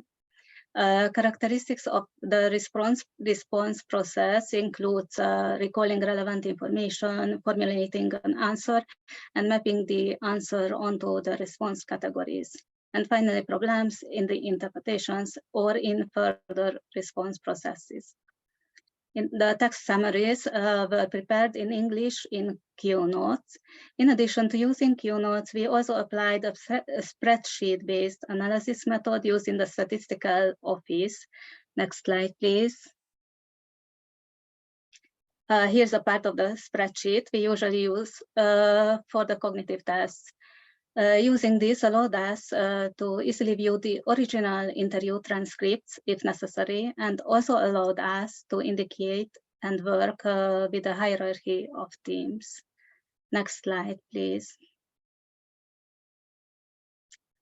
Here you can see the thematic schema of interpretations of controlling emotions represented in a tree structure. As you see, a wide range of interpretations were detected in the narratives. In our analysis, we focused only on the differences between participants with and without mental health condition. So we marked those themes that were only reported by participants with mental health condition. You see them filled in yellow. In the analysis of the differences between those with and without mental health condition, we highlighted those that seemed plausible based on the interviews. Next slide, please. Since Margie will present the main results of the cognitive tests, here I would like to mention only some Hungarian results and experiences. Overall, in terms of the interpretation of the psychosocial functioning questions, it can be stated that the majority interpreted the question according to the researcher's intention. However, the interpretations ranged widely and were very diverse. Misunderstandings or complete misinterpretations of questions were mainly found among participants with mental health condition. In some cases, the interpretations of the questions covered a very broad spectrum, which could be improved by a more precise formulation of the questions and or the specification of the questions. The questions could be also clarified by adding instructions to them. Next slide, please. The cognitive test showed that there were occasional variations in the response process, but in general, the participants were efficient and confident and with no uncertainty in their responses. However, in some cases during the probes, it became clear that some participants had not answered according to the real difficulties. For some participants with mental health condition, difficulties in cognitive and psychosocial functioning were still evident despite the treatment they received. And this was also reflected in the response process. They often took longer to formulate their answer and respond. Also, their interpretations and narratives were often linked to the difficulties they had experienced during their illness and the circumstances associated with their illness. Next slide. In Hungary, there was minimal variation in the answers to the questions tested. Very rarely did participants select the response option, a lot of difficulty, and no one chose the answer, cannot do at all. While during the probes, they often reported severe difficulties or even a marked lack of ability. Since this may be partly due to the fact that they gave their answers in the presence of another person, it may be useful to ask this set of questions in a self-administered format to facilitate more open responses. Finally, the participants with a severe mental health condition had great difficulty in conceptual thinking and reflecting their own emotional state, making it difficult to interpret the questions and answer them correctly. Therefore, further consideration needs to be given to ways of exploring the full range of people who are limited by their mental illness, including those who are unable to answer the questions because of their condition. Although it raises a number of methodological problems to be solved, a possible solution could be the possibility of proxy interviews. For example, to ask the questions in parallel to a close relative to. So here I close my presentation. Thank you for your attention. Thank you very, very much, Monica. Your group has done a good job of not only interviewing, but in reporting the results. So it's very interesting to see that, and like to get, hopefully maybe we'll ask everyone to do a more in-depth webinar where we can get more detail on your findings. I know we're going to have some questions at the end, so I will hold the questions that I have. And I think, Margie, you are the next speaker, so I will turn it over to you. Yes, it's over to me, and thank you very much. And it should move. How do I get it to move?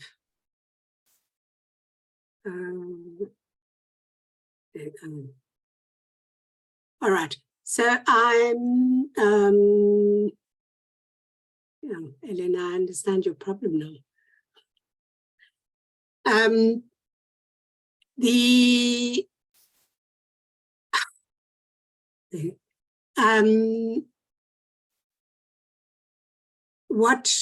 I'm going to briefly start with is a little overview of the Kenya cognitive testing, which was conducted in March and April this year.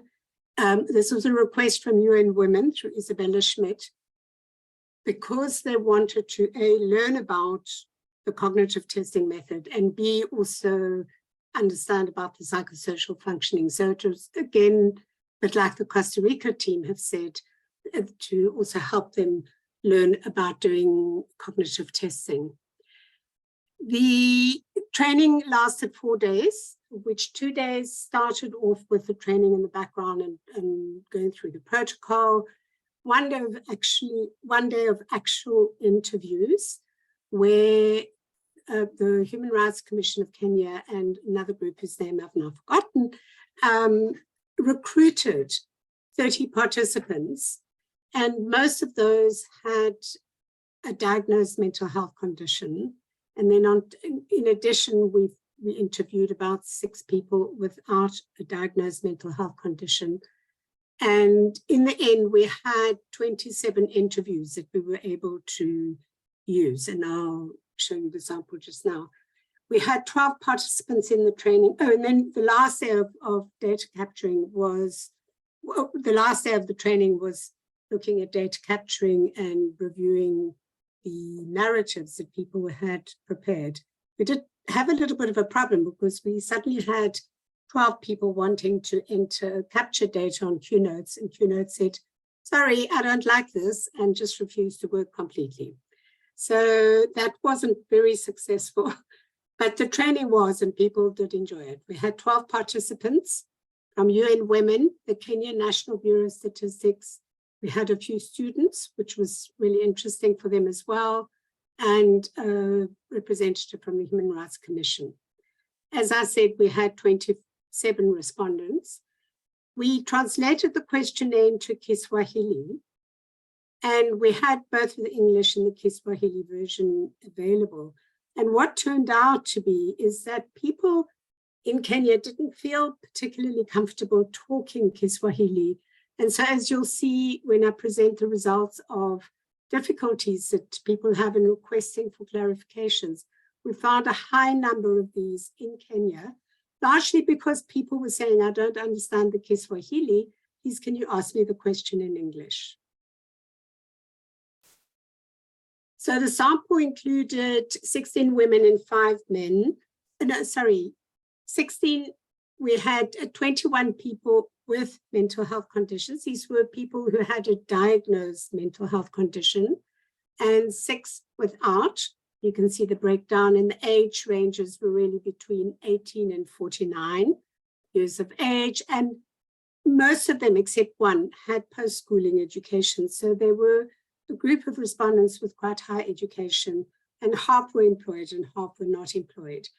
And so, as I said, many of the interviews started in Kiswahili and moved into English. And as a result of the testing, we then conducted an expert review of the translation with people from Tanzania. Now, Tanzania, Kiswahili is actually the medium of instruction at school. So people are a lot more familiar with talking it. Whereas in Kenya, it's much more of a lingua franca rather than a medium of instruction at school. So people are not as comfortable with it. Right, so that's just a quick review of the Kenya testing. And what I'm going to go through here is starting to put the 4 sites together and putting the sample together and looking at questions across the 4 sites. So I'm going to go through all 7 questions and look a bit at the interpretations. And what we'll look for initially is the problems with the questions. So how many people asked for clarifications, how many people asked for repetitions of the whole question or part of the questions or the response options, or wanted to change their answers or any other issues. Then we'll look at the interpretations that were found across the 4 sites and briefly look at the in and out of scope interpretations. And then lastly, we'll end off with a slide that shows, are we picking up people with psychosocial disability and are we counting them in differently to how we count or identify people without a known mental health condition? Bearing in mind that when these questions are used in a survey, there won't be that prior knowledge of whether the person has a diagnosed mental health condition or not. But in the cognitive test, we felt it was important to help us see whether we're actually picking up, asking the right questions. So just quickly, in terms of the cutoffs that we've used for the affect questions, we're using the Washington Group Extended Set recommended cutoff points. And you can see in the graph, can you all see the graph, the diagram? Yes, we can. Okay, no, because earlier, Elena, I couldn't see it when we tried it out. And the ones that we're counting in are those with medium and high, the purple and the red levels of anxiety or depression. And that's so daily and a lot, or daily and in between. Or remember, there are 2 questions for affect. And also weekly and a lot.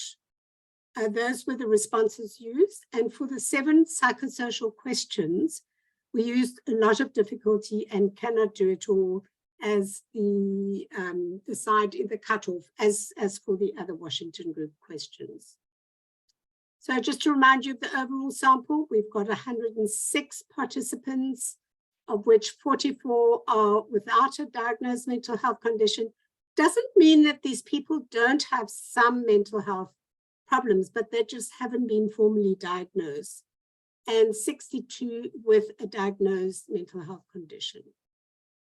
And just to remind you of the questions about difficulty with getting along with people who are close to you, dealing with people you do not know, difficulty making new friends, difficulty maintaining friendships, difficulty forming relationships with other people, and then the two controlling questions, controlling your emotions and controlling your behavior. And what you can see here are the responses to the questions by the full sample. So what you can see is those with a mental health condition, you find that that those with a lot and cannot do, these red ones, if you look at the numbers here, those with mental health conditions are using those responses a lot more than people without the known mental health condition. And even the sum, the much higher percentages of reporting some difficulty compared to the people without mental health conditions. Just to note that in South Africa, we use different, it was a first test, and we use a different set of response options for the behavior question. So for behavior, it doesn't include the South African respondents, just for that last question. So what are the problems in answering the questions? What are the needs for clarifications, repetitions, and those other issues? So what you can see here are two graphs. So and my graph has been went out of order here, but these are people with a mental health condition, and you can see that for close and emotions, that's the most frequent request for repetitions, but that's only up to 9 people, or just less than 9 people were requesting that out of the 106. And then there's a bit less for the others. The repeating the answer categories, very few people are requested that. Difficulty with using the response options also quite low, and clarifications also quite low. So really asking for a lot of repetition, that's the main one. And sorry, the graph has gone all skew, but basically this is those without mental health condition. And if you see here, it's 6 and there it's 10. And I had organized it nicely, and it just didn't like crossing the ocean to the States, and so it got messed up in the way. But what you find is people without mental health conditions are asking, in fact, for a lot less clarifications and repetitions and all of that.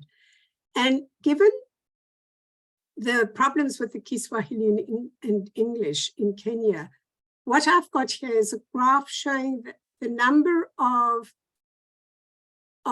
difficulties, which was 91 in total. There were 91 instances of difficulties across 106 respondents. Some more than one respondent could have had more than one difficulty as well. So it wasn't 91 people that had problems. It was 91 requests for repetitions and that. And if we include the Kenyans, we get 91, and this without the Kenyan respondents, we get a much lower rate of issues around needing clarification. And I just thought that was quite important to show that the effect of not really understanding the Kiswahili rather than not understanding the question. Overall, there were few problems in understanding the questions and few requests for repeats and that. But the most common ones is asking for the question to be repeated, and the people with mental health conditions seem to have more problems. But again, the Kenyan sample was largely people with mental health conditions, and that could be swaying things. And close and emotions, the questions on people close to you and controlling emotions seem to elicit the most requests for some form of repetition. So here are some findings on the in and out of scope on the interpretations, the range of interpretations, and again, across the 4 sites. So in everyday life, you have difficulty forming relationships with other people. And we've got the 4 sites down the left. And we asked probing questions around particular aspects of the question. So for this question is, what does forming relationships mean? And we only asked those probes if that didn't come up spontaneously in the narratives of the people when they thought about how they were responding. And we also asked about type of relationships. So what are forming relationships? So it's effective communication, social interaction, showing an interest, interacting with others, withdrawing from situations, initiating conversations, being on the same wavelength. And you can see they're pretty much similar across the four. The ones in red are the ones that are out of scope, illness limiting. So my illness limits my whole career, and it was just not the intended meaning of the questions. And in green are ones where there's something a little bit odd. So in Hungary, there was one respondent that only thought about intimate or romantic relationships. So is that in or out of scope if they only think about those? Do you have difficulty getting along with people who are close to you? Pretty much consensus across all the sites. It's about family, friends, immediate family, people you live with. It could include colleagues. Yeah, these three countries came up with that.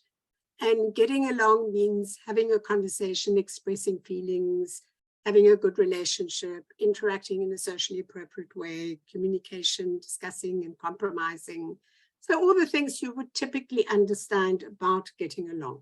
So suggesting that they're pretty much in scope and there weren't any obvious out of scope ones here. Do you have difficulty dealing with people you do not know?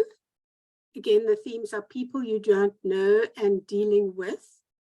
So here we have a couple of out of scope. So it's a language barrier, or I don't feel like I'm fitting in, which seemed a little bit of an out of scope interpretation.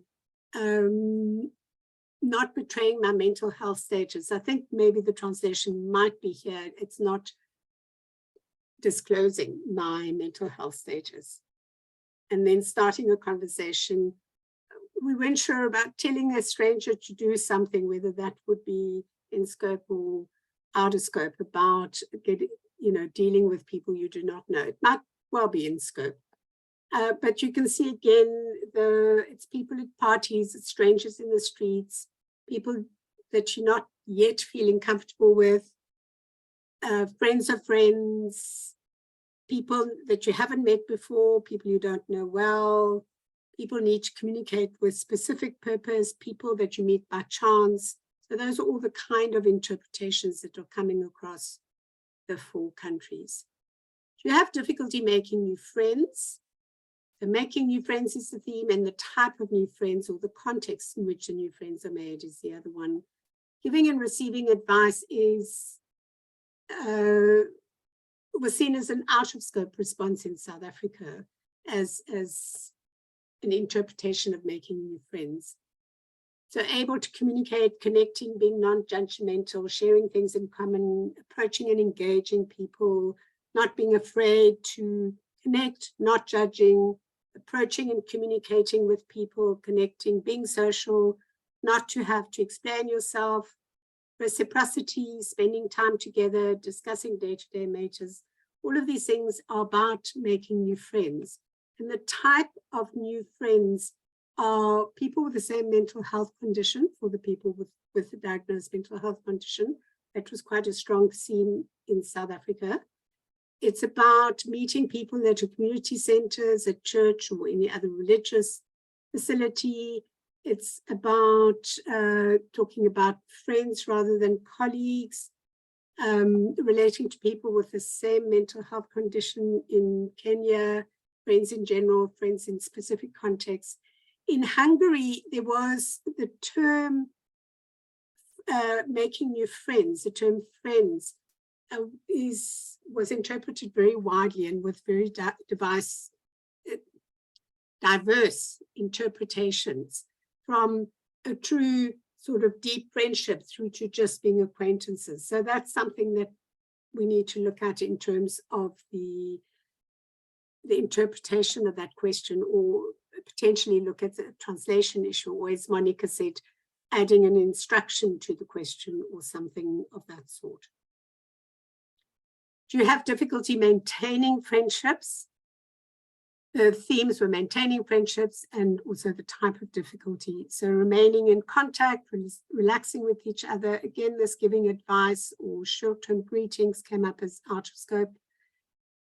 COVID came up as the type of difficulty was losing contact because of COVID, which came up in both Costa Rica and Kenya.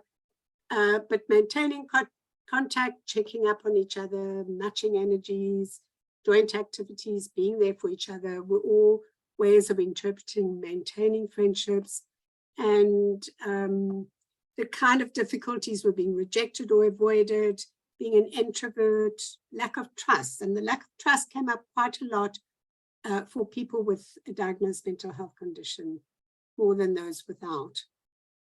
Friends walking away because of being difficult, difficult when not valued, one-sided relationships. How, again, for people with mental health condition, how friends react to their mental health conditions and their symptoms, or reading more into the relationship than other persons, than the other person was seeing it as. Then the controlling emotions and behavior, the last two questions. What is controlling emotions? What are type of emotions? So the type of emotions were overt reactions, reacting to what people say, being upset, crying, anger. Across all the countries, the majority of the emotions that people spoke about were negative. There were some positive ones, but overall, like 90% were negative emotions. The controlling emotions is about fitting in, pulling oneself together, hiding or not imposing emotions. It was the issue of medication control and how when on medication, it sometimes was a lot easier to control your emotions for somebody with mental health conditions, emotions that are appropriate to the situation, being in charge of your emotions, expressing emotions without hurting others, ability to tolerate emotions, distancing oneself from emotions.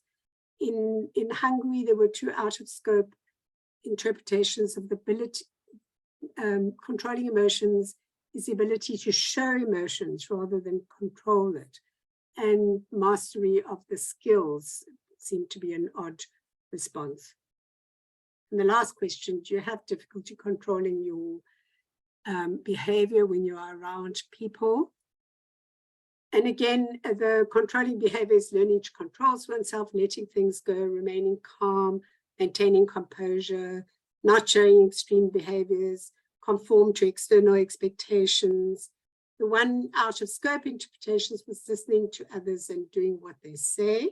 In Hungary, in South Africa was the behavior of being unable to control smoking, behavior that is not controllable, for example, nervous tics or head shakes, would be an out of scope interpretations. And also looking at the side effects of medications such as drooling being out of scope responses. So the majority of the interpretations were in scope. There were very few out of scope interpretations. And what we need to do is to really look at these out of scope interpretations to be tested in other cognitive tests and more specifically in field testing, where we can put some response options to try and find out what people are thinking about. Respondents with a mental health condition, and Monica really presented some nice points on this, they often experience quite a lot of anxiety, and difficulties come from that anxiety of, well, I don't really want to go out in the world because I'm too anxious about interacting. It's also about how people react to them and how they react to others as well. As Monica explained, they struggled with reflecting on the questions and their responses, and I think that came out very nicely in the Hungarian interviews. They tend to have more negative narratives than respondents without a mental health condition. In other words, they were expressing more difficulties in these domains of interactions and controlling emotions and behavior. And controlling emotions and behavior are particularly difficult for respondents with a mental health condition. All the people with a mental health condition were in a period of remission. They didn't have very severe symptoms.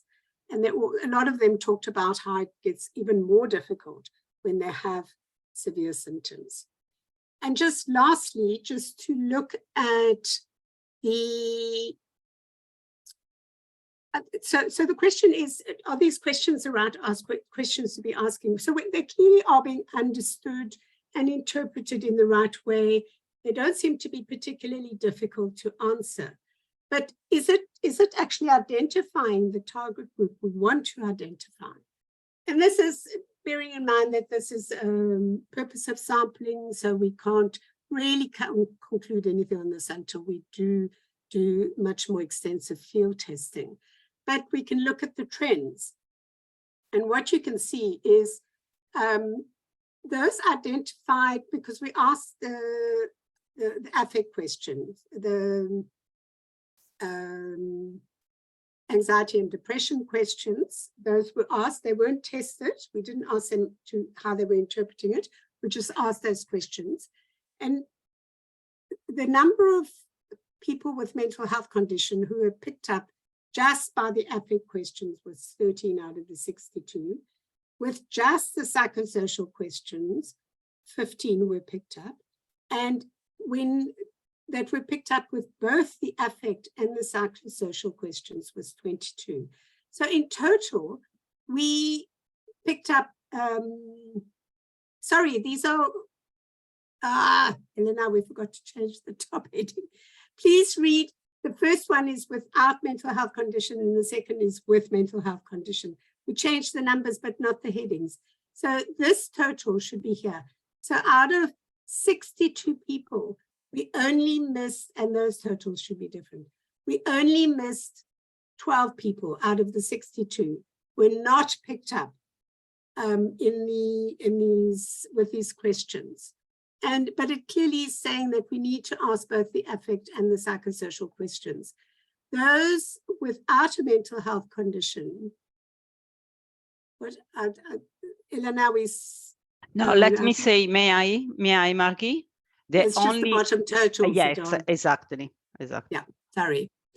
Those without a mental health condition, we correctly excluded or didn't count 66% of them. So 29 out of the 44 were not identified by any of the questions. And that's what we want. We want those are true negatives. So the recommendation out of this is that we use both the affect and the psychosocial functioning questions together.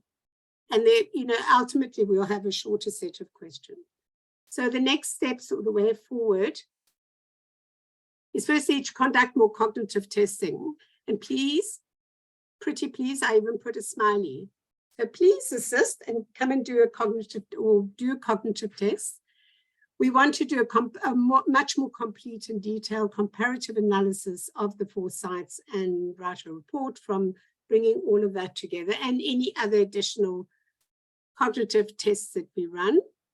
Then we're going to revise the tests and the revision of the setting testing protocol.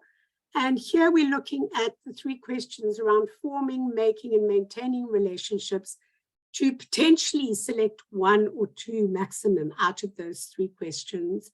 Close to you versus people you don't know, that's quite an interesting one to look at and see if it's more difficult to get along or interact with people that you know well or those that you don't know well, which one seems to be a better identifier of the difficulties.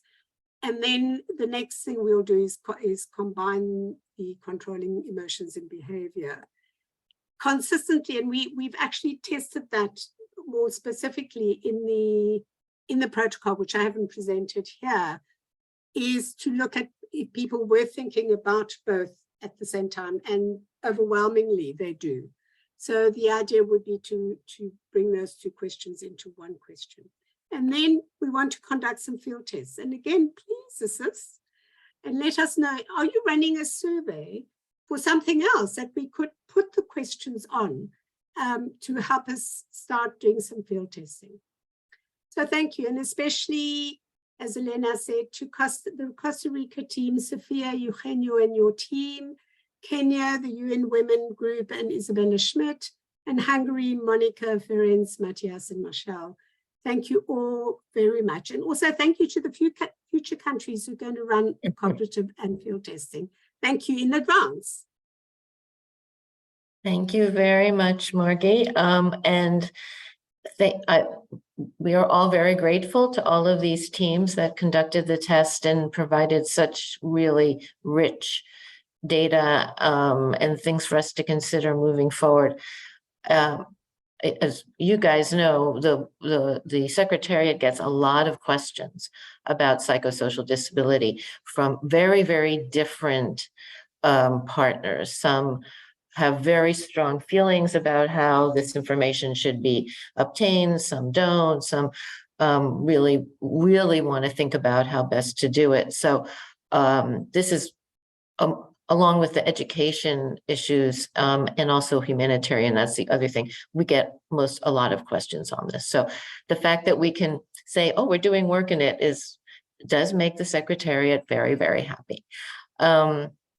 So we have time for questions. So I'm going to open it up to anyone who has a question, raise your hand, or if no one's speaking, just unmute yourself or feel free to put it in the chat and I can read it. I don't see any hands right this second, so I will ask my question, and I think that comparing these across the sites is really useful. I know that it's, each one of them is somewhat unique in how they were done and when they were done and the actual questions used, but it is just good to be able to see consistency and lack thereof. And honestly, I was kind of surprised, given the difference in these countries, just how consistent they were. What I don't recall, when did you ask any other of the short set as part of the test, so that one of the things I also would like to see is we know that some of the psychosocial goes through cognition and communication and some of the others. So how does the affect those domains and these new questions? How do they all interact? I know it gets complicated, but I'd like to see that if you have it. We do. We ask the full short set, and then we ask the affect questions, the two. We don't ask the medication questions, so the frequency and intensity questions for both depression and anxiety. In the South African test, we actually asked the whole extended set, but we decided that it was just too much. But we don't test those. We just test the 7 questions. But we do have that data, and Elena and I are planning to get together somehow and sit and amuse ourselves in analyzing all of this stuff to do a comparative report at some point. There is a question in the chat from Luciana from IBGE. Is there any country that has already captured mental health information with the Washington Group questionnaire without it being a test survey? And is it possible to ask a single question about anxiety and depression? For example, how often are you worried, nervous, anxious, or depressed? A lot of countries, I think, are asked, well, quite a few. I wouldn't be able to name any, but I think that the affect questions are being asked, and that's really a good start. Bless you. But maybe, Jennifer, you need to answer the second one. Okay, yeah. Well, I believe that when the anxiety and the depression questions were originally developed, we did try to make them as short as possible. And I don't want to say that I don't recall exactly what was tested, but adding all 4 descriptors in one question, worried, nervous, anxious, depressed, or quite, they're somewhat different, generally results in kind of a higher cognitive burden, and you get a lot more variation in responses. So some people just hear the first one, some only the last one. There isn't kind of the same kind of consideration. So I don't want to say it's without what you would have to go through the same process that we're going through now to test that version of the question. I don't believe we tested that exact version because I thought we went into the testing thinking it would be just too complicated and wouldn't work well. But if you want to do that, I think you would have to go through this whole cognitive testing. The the anxiety and depression questions, I think, are challenging for some, and they are 4 questions, but we think it gets that level and amount, how often, how high, which we thought was really important. I don't know, Margie, if you remember better than I do. No, that was the reason. And also, I mean, what's important, and the reason why there are 2 questions was because it's just too complex to ask about it in a single question, as Jennifer said. And the important thing about using the affect questions, the depression and anxiety, is not about just, well, I don't know, I suppose you could use the first one and just analyze that data, but you could, is to that combination of intense frequency and then intensity if there is any indication of depression or anxiety. And it's that combination which is really useful as well. The child functioning module took the route of asking a duration question, but putting in the word vary in there, so they would only get higher. I actually think that gives you over-reporting. It's when you look at, in the US, we have the child functioning module up to 17, and then we move to the adult. So if you look at the 17 and the 18-year-olds, kind of at the age, the child functioning module for depression, 1 question is more similar to just the first question on the Washington group. So I don't know how much people are hearing the vary, and of course you get high levels. So Daphna from Canada says, I believe we have done this with Canadian data in a population-based health survey, used Washington group items and then additional items asked in the survey, and she's going to double check and get back to us. I believe also in the US, there are condition questions in some of the surveys. So you get the anxiety and depression, and then you kind of get other questions on these. But I don't know anyone who has used these test questions on a real survey. Is that true, Margie? Not that I know. Oh, Uganda, Rwanda has used them, and Elena and I need to follow up with the person around that. In fact, I should ask Dan because he's about to go to Rwanda. That would be useful to get his take on that. But what is important around the affect questions, and it'll be interesting to see what happens when we do these interaction and controlling behavior, the psychosocial functioning questions. But affect, they definitely increase the prevalence numbers hugely, and one does need to be quite careful about that. And I've just seen that with data from Iraq in the mix, and it's 22% for 5 to 17-year-olds versus 6% if you exclude the anxiety and depression questions. So one needs to be a little bit careful about how you interpret those data. But yeah. Do you have any other comments or questions? I'm looking at the chat. I don't see anything. I haven't seen anybody saying they're going to join. I don't either. I don't know. We kind of have to give a prize somehow. So I will tell you, we will be making the request for people to join as we move forward, but we do have some poll questions for you. I think it kind of gets at the same issue. Does your organization plan to include questions on psychosocial functioning in any of the country's population surveys? And this is the next years or, as much as you know into the future. Is your organization able to include some of the proposed questions in the survey so we could have some kind of field test? Is your organization interested in conducting cognitive tests of these questions? And what might influence your decision to participate in the cognitive tests? So you'll need to translate them and the implementation materials. We know that's a cost.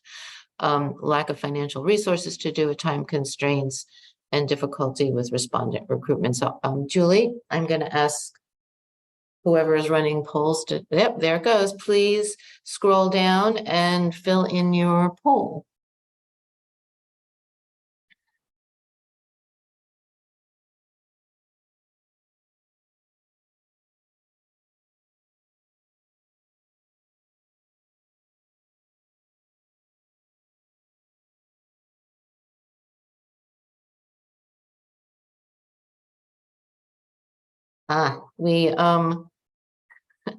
Thank you. We should have cognitively tested our poll questions, because in question 3, we do not have an option of we've already done it. So those of you who already done it, you can just either leave that one out. We know who you are.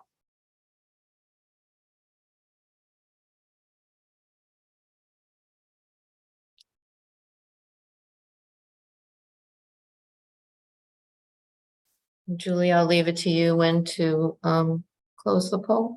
Okay.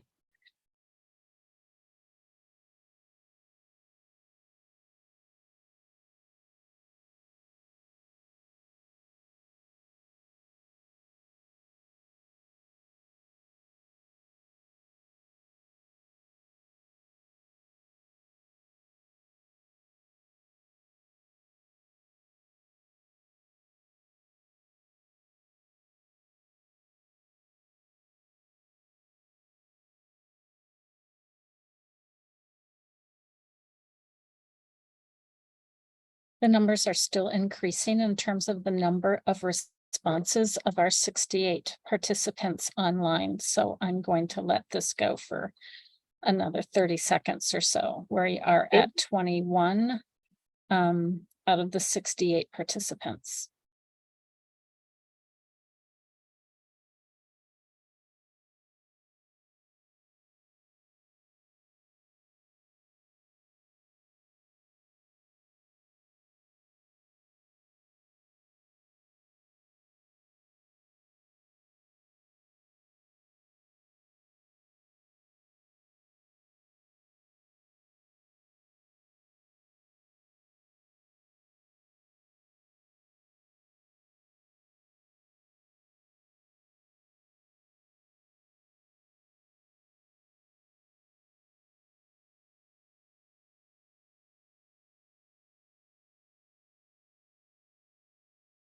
Okay.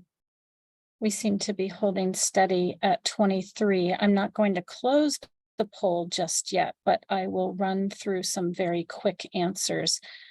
To the first question, half of the respondents, over half, said yes, that their organization does plan to include questions in their country's survey. To the second question, is your organization able to include some of the proposed? We have 12 responses for yes, 8 for no, and 6 for don't know. Is your organization interested in conducting a cognitive test? We have 9 yes, 7 no, and 10 don't know. And then which issues may influence your decision to participate in a cognitive test? 10 individuals chose the need for translated questions and implementation materials. 12 individuals of the 27 said lack of financial resources, 13 said time constraints, and then 7 of the 27 respondents said difficulties with respondent recruitment. Thank you, Julie. Well, that's very encouraging, actually.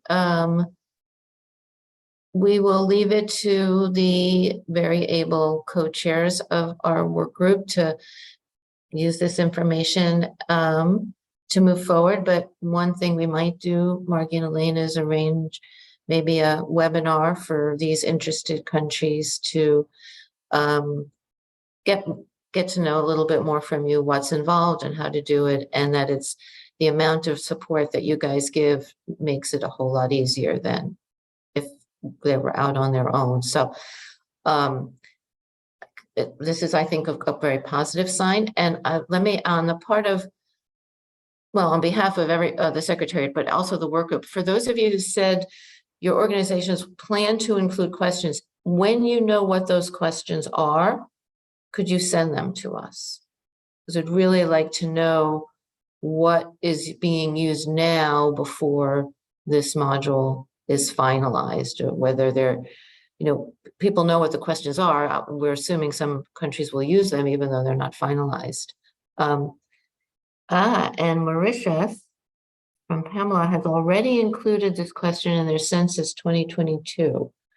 So I'm assuming those data are not out yet, but as soon as they're ready, I think you might get a call from someone about how those worked and what you found. So that's really good. And I can also just say thank you very much to you, Jennifer and Julie, for all the support you've given Elena and I. We really appreciate it. And it just helps us also want to continue. Right. And I'm going to put, and Elena, you can put your email in the chat as well so that you've got them. Well, it has been a pleasure. I know I speak for Julie as well. We really enjoy working with you guys on this and seeing all the advances you've made. And just so you remember this, Margie, my other 2 questions, but we don't have time for, was looking more at the impact of treatment on how these questions are answered. And maybe that's why you're not picking up some people who have diagnosed conditions, because they're kind of under control. And then the other is thinking in terms of, if this were done as part of a big national survey, and who gets to be a respondent, would there be gatekeeping so that some of the implementation issues with people with severe mental illness are dealt with differently? They may automatically become proxies. Just something to think about in terms of how to interpret this. Okay, without spending more time, I'm going to turn this over to Julie, who's going to move to session 10, our last session. Thank you all for sticking with us, but this is an important session for us because we really want to know how to move forward. Yes, thank you, Jennifer. And thank you to all of the participants this morning, this early afternoon. We appreciate your involvement and your investment of time. The regional groups, our work groups certainly have put in a lot of volunteer time over the past year, and the amount of work shows. So this is our wrap-up session, and I would love this to be an interactive session. It is one where we will reflect, but we will also talk about and have opportunities for you to share what is it that you would like to do as we move forward. What should the Washington Group Work Plan be? How can the Secretariat support your goals and your country and your statistical offices and beyond? And in particular, for the work groups and the regional groups, what can we do to support your work in the coming year and your next steps? So very, very briefly, we've had a number of accomplishments over the last 3 days. We have heard from the groups that are testing and or evaluating several sets of questions the child functioning module for teachers, where that module is being evaluated for use in school settings, in EMIS, and there's been quite a bit of evaluation work there. And what we expect is that as the projects end, there will be some kind of compilation of the results of those evaluations. We heard from Claudia Kappa on the inclusive education module progress and how it is very likely that in the spring or early summer of 2024, that project will wrap up and an inclusive education module will be released, possibly around the COSP meeting in June. And then we've just heard about the psychosocial functioning module, which has had extensive testing in a number of countries, but there is more to do there. And we, again, appreciate any assistance that you can provide in that evaluation. We heard from our work groups. Certainly, we talked about the Washington Group Translation Project. There was agreement that we should post the translations onto the Washington Group website, and that we should do so with any and all documentation that we can obtain for those translations. But we do need to determine what is that core set of information that we would need to collect or obtain in some way for each of those translations, and what should the format of that be. So the plan here is for that very small work group, and we hope that you will join that work group if you are interested in this work. We invite new membership. But that work group will continue in the coming year to think about the best practices and how to implement that and make these translations that the Secretariat has available on a wider scale. And then we talked a little bit about our country reports on disability, a very large project, but very useful one in terms of disseminating the data that is being so widely collected right now. And we agreed that we would, to the best of our ability, participate in the 2025 Global Disability Summit, provided that we have a number of these reports, and we certainly have heard from countries who are indicating that they have data, they are willing to produce a report, but in some cases, technical assistance is needed. And what is incumbent upon the Secretariat is to determine how best to help countries as they move through producing their report. So in some cases, it will be provision of support via email, like we always do, or jumping on a call. In other cases, it may be connecting you with an expert who can really help you in a deep dive of the analysis of the data and production of the report.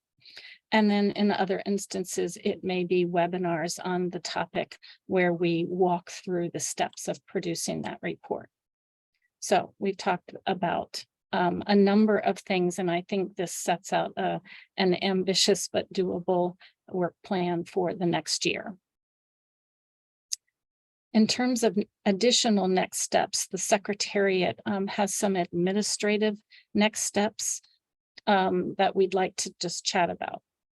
We mentioned that we will be preparing the room document and the joint disability report to the 55th UN Statistical Commission meeting, which is in early 2024. We do have to produce those things in a relatively quick timeline, and we will be including information from this meeting. It is one of the reasons why we ask you to sign in every day, because we like to accurately represent our members and your involvement in the Washington Group activities. So we will prepare the Statistical Commission documents. We will further facilitate meetings with the translation work group, as I just mentioned, especially decision-making around how to curate and disseminate those translations. We will most certainly circulate the guidance documents that have been produced on how to move through creating a country disability report, and we will certainly plan for these technical assistance requests, as I just mentioned. And then one thing that is new that I'm going to mention very quickly is the Washington Group membership letters. As you may know, every 2 years, the Washington Group sends a letter to the Directors General of the statistical offices requesting, re-inviting participation in the Washington Group and requesting a named representative. And in many cases, we certainly receive a response. That's wonderful. And most representatives stay on, and we are very appreciative of your time and your NSO's involvement. But in many other cases, we get no response at all. And so one of the things that I would like to ask our membership and those here today is to start preparing for those membership letters to go out. One thing that you can do for us is to send to me or the Secretariat's email the name and email of your Director General or the person who should receive these membership letters, and update any information about representatives that you might have in the meantime. So every once in a while, we do get letters indicating that there has been a change in staff, and we keep our roster up to date that way. But anything that you can do to help us improve the quality and accuracy of our records would be very helpful. There are a number of next steps for our offices. So we'd kindly ask, if you have not completed and sent in the Washington Group annual questionnaire, that's the Excel spreadsheet that asks about how you use the Washington Group tools and in what kinds of data collections do you use them. We are still accepting those, and the more that we get before we finish the document to the Statistical Commission, the better. We'd like to be able to share all the places where the tools are being used. As I mentioned, prepare for receiving those membership letters. It may not come to you, the representative. These are addressed to the Director General. So if you can give us that information in the meantime, then we will have the most up-to-date email, and it will go where it needs to go. Next, share any information that you have with us about either products or events. So we know that reports are going out. We know that papers are being written, and that there are country or regional events or products that are happening, including where you are using the tools. The questionnaire that I mentioned here in bullet 1 is very helpful, but sometimes not overly detailed. So we are always happy to receive an email from you letting us know about the disability work that you are doing or that is happening. And in many cases, we would like to highlight that event or that product on the Washington Group website. So if you have joined the website notification system, then you already receive these notifications when we have updates, but we would like to add more. And so you're letting us know about those in advance, or when a report is produced is very helpful, and we can get that up on the news or events tab on the homepage. If you have not joined the notification system, if you go to the Washington Group homepage, there will be an option to do so in the upper right-hand corner. If you need any help, just let us know. Given that we're going to focus a lot more on these translations in the coming year, And given that many of you have just completed a census where you've included the short set or maybe a survey with any other of the tools, please do send us that translation. It would help greatly, especially because some of our translations are quite old and may have been revised. And finally, we've talked a fair amount about these country disability reports. So do get in touch with us about your producing those, and we will get back with you.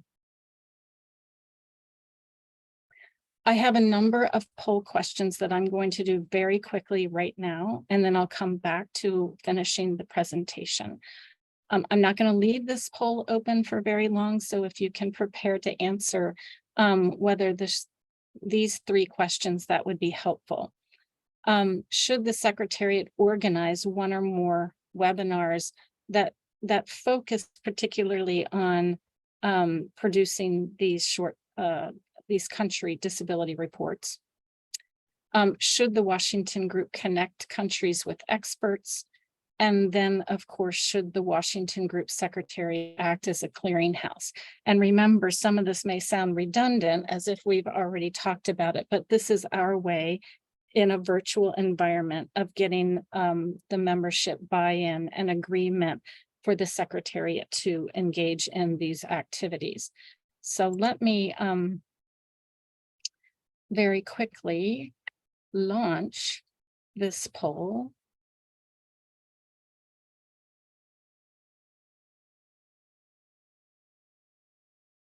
And it should be open now, and I apologize, there is an extra question about whether your country will be producing a country report. I realize, again, some of these things we've talked about several times now.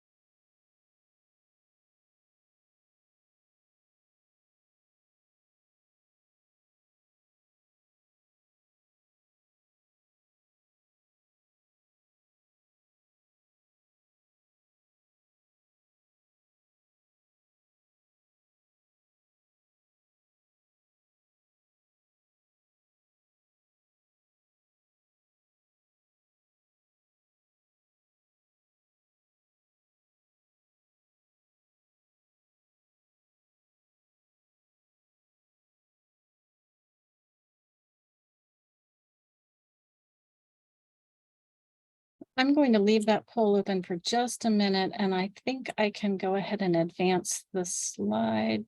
Yes, I can. But before, let me just mention, there certainly is an overwhelming yes response to each of these questions, which is good news. Thank you so very much. Okay, so a number of next steps for the future. We have talked about several approaches that the Secretariat has used in these 4 virtual years to really maintain connection with you and you with us, and ensure that our membership is informed, as well as to advance the work plan. Right now, it is likely that we will have more virtual meetings. Part of this is due to funding, part of it is still due to other flare-ups of COVID and other barriers to that. We are slowly kind of getting back into the swing of things, but to really have an annual meeting in the way that we used to do so in person would require that we have a host country do that. And that's probably a separate conversation that we can certainly have. But in thinking about all the different ways that we can improve communication throughout the year between our annual meetings, maintain connection, one of the ideas that has been raised, it was raised on day 1, and we've heard it throughout these 3 days, is having more webinars. Now, Before I go too far about these webinars, I will say that it can be very difficult for the Secretariat, which is only a few people, to have the bandwidth to hold either many webinars or very lengthy webinars. So one of the ideas here is that these webinars could be shorter, number one, or they could have a variety of speakers. So we could call on not just our Secretariat members, but also you to maybe highlight, come on and have a webinar. We would organize it and maybe talk about a product that you have produced that the membership would be interested in hearing about. And then we have partners who have expressed an interest in, featuring either work that they are doing or a product that they have produced to the Washington Group membership, because it would be of interest to all of us. So I've listed some ideas here. We certainly could do the Washington Group Foundations and history talk again. In some cases, with so many new members, that may be of interest. We could have updates from our work group members. So for example, the psychosocial group could have a webinar mid-year on new findings and how that adds to the body of information that they are compiling. Again, I already mentioned releases of reports or toolkits or other documents or products, as well as any new initiatives that are happening that you'd like to advertise or feature in some way to the Washington Group. And finally, we could organize panel discussions around a very particular topic. So these are just some ideas. I would invite you to drop something in the chat if you have other ideas, for example. And at this point, I think some discussion about what we can be doing, whether it's something different than a webinar or a webinar specific topic, would be very helpful to the Secretariat. We would appreciate hearing from you. So at this point, Elizabeth, would you like to come in and introduce yourself? Yes, thank you, Julie. Sure. I'm Elizabeth. I'm from CBM Global Disability Inclusion and also the stakeholder group of persons with disabilities. And we do a lot of work around data, especially from the perspective from civil society. And we would really like to have a webinar on citizen-generated data from the perspective of organizations of persons with disabilities and civil society organizations. We are working on gathering case studies right now on how citizen-generated data can complement official statistics. So it would be really nice to share that with all of you. And also, we are part of the UN Statistics Division led collaborative on citizen data, and this is to ensure data on marginalized groups, including persons with disabilities, are collected to measure the Sustainable Development Goals. And all of you are welcome to join. So that'd be really interesting to share. And finally, we have a disability data toolkit and workshop that we have launched, and we'd like to share more about that. Thank you. Thank you so much, Elizabeth. Any reactions or other thoughts?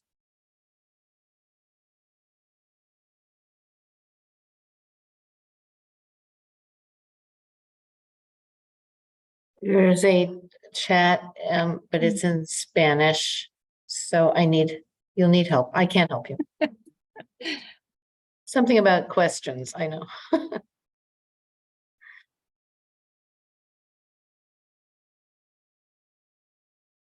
And standardization of methodologies.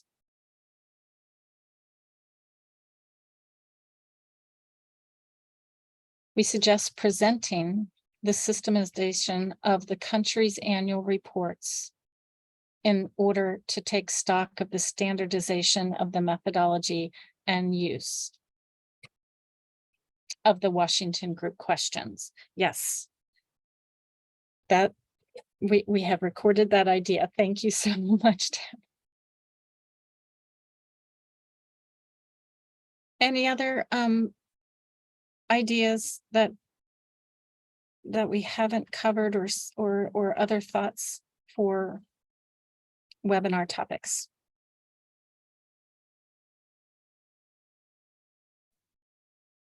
I think maybe what we would do is, based on what we've heard throughout these 3 days and suggestions, you know, kind of such as Elizabeth has made for webinars, that we might set some up probably starting in 2024, since I know it's only November 1st, but it seems like the end of the year goes pretty quickly. And you know, see how they go. But if you have an idea, if you want to do one, particularly if you want to run one that is particular interest to you, that takes a lot of, that's helpful to us. Or if there's a topic, surely doing webinars on the standard report, that will be among one problem of many. We'll probably have a series of those, but beyond that, any other topic, we really do need to hear from you. And you know, I think there were some here, you know, the more on the psychosocial, I think would be really interesting. More on the CFMTV findings would be really interesting. I don't know how much people want to know about what we're doing on the translation, but we'll see how that goes. But if you have ideas, if people don't show up at the webinars, then I guess we'll know that's not a way you want to interact. But it would really be helpful to get more feedback on this idea.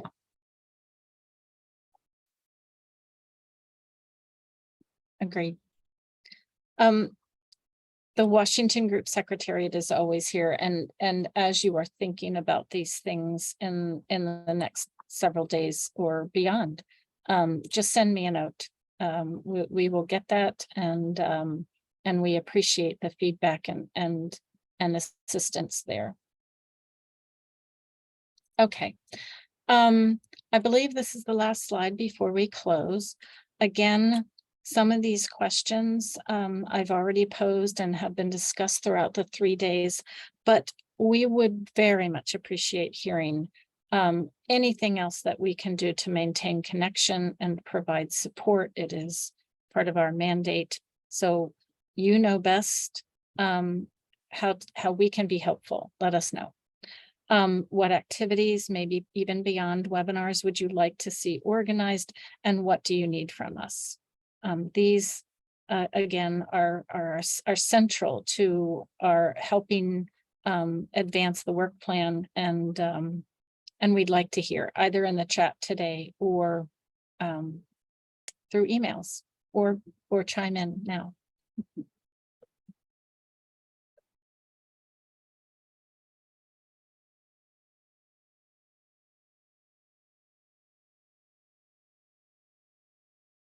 Okay. It's a long 3 days, I understand. Okay. Jennifer. Okay, well, let me again thank all of you for your participation over these 3 days. I hope everyone found the presentations interesting. I want to thank the small working group that we set up to organize this meeting, for all of their input. And I think that it worked. You know, I found that the information presented was quite relevant and very useful. So again, the member countries and their representatives and all of our partners for coming to the meeting and for participating, all of the work done throughout the year by the work group and the regional group chairs, who the Secretariat interacts with quite frequently. That's also been really important. Thank you all for agreeing to present or moderate or be rapporteurs or run your breakout sessions and participants, and that has also been very useful. And again, to the planning committee for this and for the steering committee's input. We do work with the steering committee in the overall structure of this. But moving forward, there are certain constraints that any secretariat had that's a function of the organization in which they live. I don't work for NCHS anymore, so I can say that that organization provides certain constraints that make our job a little harder, like we can't get RSVPs and things like that. So the people we can connect with most are ones that we already have your email. We have the emails of all of our members, and we have emails for many of our partners. But I'm sure there are a lot of people who attended this where we don't know how to get in touch with you. So we would like to add you to the list. So if you can send us your email.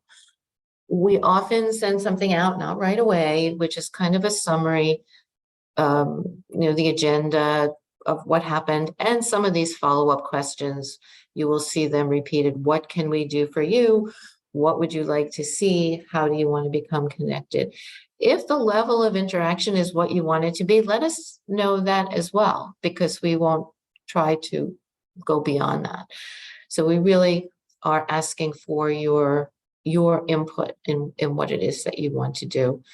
And the more detailed, the better. So I think we gleaned a little bit more from the way this meeting was organized in terms of next steps than perhaps in the past. And we will follow up with those and try to provide what has been requested, but it is very helpful for us to hear back from you. So I just encourage you to do that. And to the extent that you're interested and have the time to get involved in some of the work groups. Again, many of them are not really time consuming, but if 5 people put in a little time, it makes it easier than one person having to put in a lot of time.